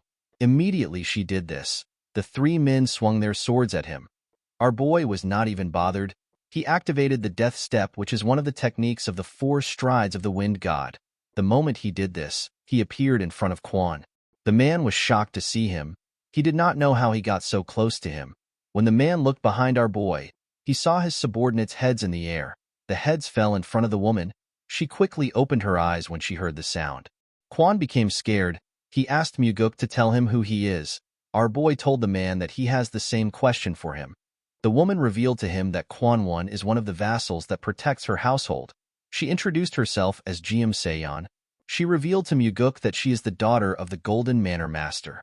Our boy smiled when he heard this. He already knew about the woman. This is why he hid his identity and joined the group as a vagrant warrior. Seon's father is known as Jiam Ah-su. He is one of the top 10 largest merchants in the Central Plains. He is the richest man in Fujin and the master of the Golden Manor. In Muguk's past life, there was an incident where the Golden Manor Master was betrayed by his most trusted vassal and lost his life. His daughter also died as well. Quan noticed that our boy was looking at Seon. He believed that he had gotten an opening. He quickly drew out his sword. Before the man could attack, Muguk swung his sword without turning around. Kwon did not know what was happening. All he knew was that he was seeing Muguk and everything around him upside down. He did not know when his head left his body. Seon was shocked to see this. Muguk put his sword away and said that scums like this always try to attack him whenever he is looking elsewhere. While holding on to her child, Seon told Muguk that she wants to hire him. She begged him to help them. Muguk explained to her that it will cost her more now that the situation is different. Seon assured our boy that they will be able to pay him no matter how expensive he is. She begged him to save her father. With a smile on his face, Muguk asked the woman to follow him. The scene shifts and we see a man laughing when he saw the carriage arrive into the compound. He was happy to see that they had finally caught Seon and her daughter. He said that the plan they have prepared for 10 years has finally succeeded. While the man was talking, he noticed that it was only Muguk and the family that came down from the carriage. He asked our boy to tell him where Kwon is. Muguk revealed to him that everyone is dead except for him. The man was surprised to hear this. He asked our boy to tell him who killed Kwon. Muguk told the man that Kwon was killed by a mysterious martial master who is young and handsome. The man was surprised to hear this. He asked Muguk to tell him why he is praising the enemy. Our boy did not respond to the man. After carefully looking at him, the man realized that Muguk was the one who killed Kwon. With a smile on his face, our boy told the man that he has a good eye for people. The man's subordinates quickly surrounded Muguk. They pointed their weapons at them. The man told our boy that he should have ran far away if he saved Seon and her child. He could not believe that Muguk came back into the tiger's den. Our boy asked the man to tell him where the tiger is. He told him that he only sees stupid dogs that bit the master that raised them. The man became nervous when he heard this. He found it weird that Muguk would come into the enemy's base after killing Kwon. A normal person would have ran away. More importantly, Muguk looked confident and relaxed even though he was surrounded. The man was certain that our boy was not an ordinary person. The man put his hand together and asked Muguk to follow him in to have a drink. He assured him that he will give him some good liquor even though they are meeting under these circumstances. Muguk asked the man to stop behaving polite. He told him that he will not go easy on him even if he acts kind. He asked him to curse and swear as he wishes. The man realized that he could not get through to our boy. He ordered his men to kill him. The men charged at Muguk when they heard this. Our boy drew out his sword and disappeared in front of the men. He tore a man apart when he reappeared. One of them said that Muguk is too fast. Immediately he said this. Muguk cut off his head. Our boy used his sword to tear through the men. It did not even look like a challenge for him. The man became terrified. He saw Muguk standing in the middle of his subordinates' bodies. He asked our boy to tell him who he is. Muguk swung his sword to clean off the blood on it. He told the man that he is simply a hired swordsman who smelled an opportunity to make a lot of money. With a nervous look on his face, the man asked Muguk if money is the only thing he wants. He asked him to tell him the amount that would make him go away. With a smile on his face, Muguk told the man that he looks rich. The man revealed to our boy that he has enough money to change a person's life. He asked him to tell him the amount he wants. Muguk asked the man to tell him why he betrayed his master when he is already so rich. He asked him to tell him why he did not use his money to change his life. He urged the man to tell him why he wants to steal his master's money. The man did not know how to respond to Muguk. While he was staring at our boy, someone asked Muguk to drop his sword. The man was surprised to hear this. He quickly turned around. He saw his subordinate holding a sword to their master's neck. Seon called out to her father. The man smiled when he saw this. He believed that his situation had changed. He asked Muguk to drop his sword if he does not want the Golden Manor Master to die. Our boy neatly raised his sword up. The man did not understand why he did this. Before he could react, a red line passed by his side and it also passed through his subordinate. The energy tore through everything in its path. The subordinate's sword broke. Before he could do anything, his body tore apart. His blood splashed all over the place. Muguk used the fourth form of the soaring sword art. This technique is known as the Flaming Heavens. The man began to scream when he saw what happened to his subordinate. With a look of disappointment in his eyes, Muguk asked the man to repeat what he said. Guys, we have come to the end of our video. If you guys want more of this recap, let me know in the comments section. Don't forget to like and smash that subscribe button for more recaps. See you guys later.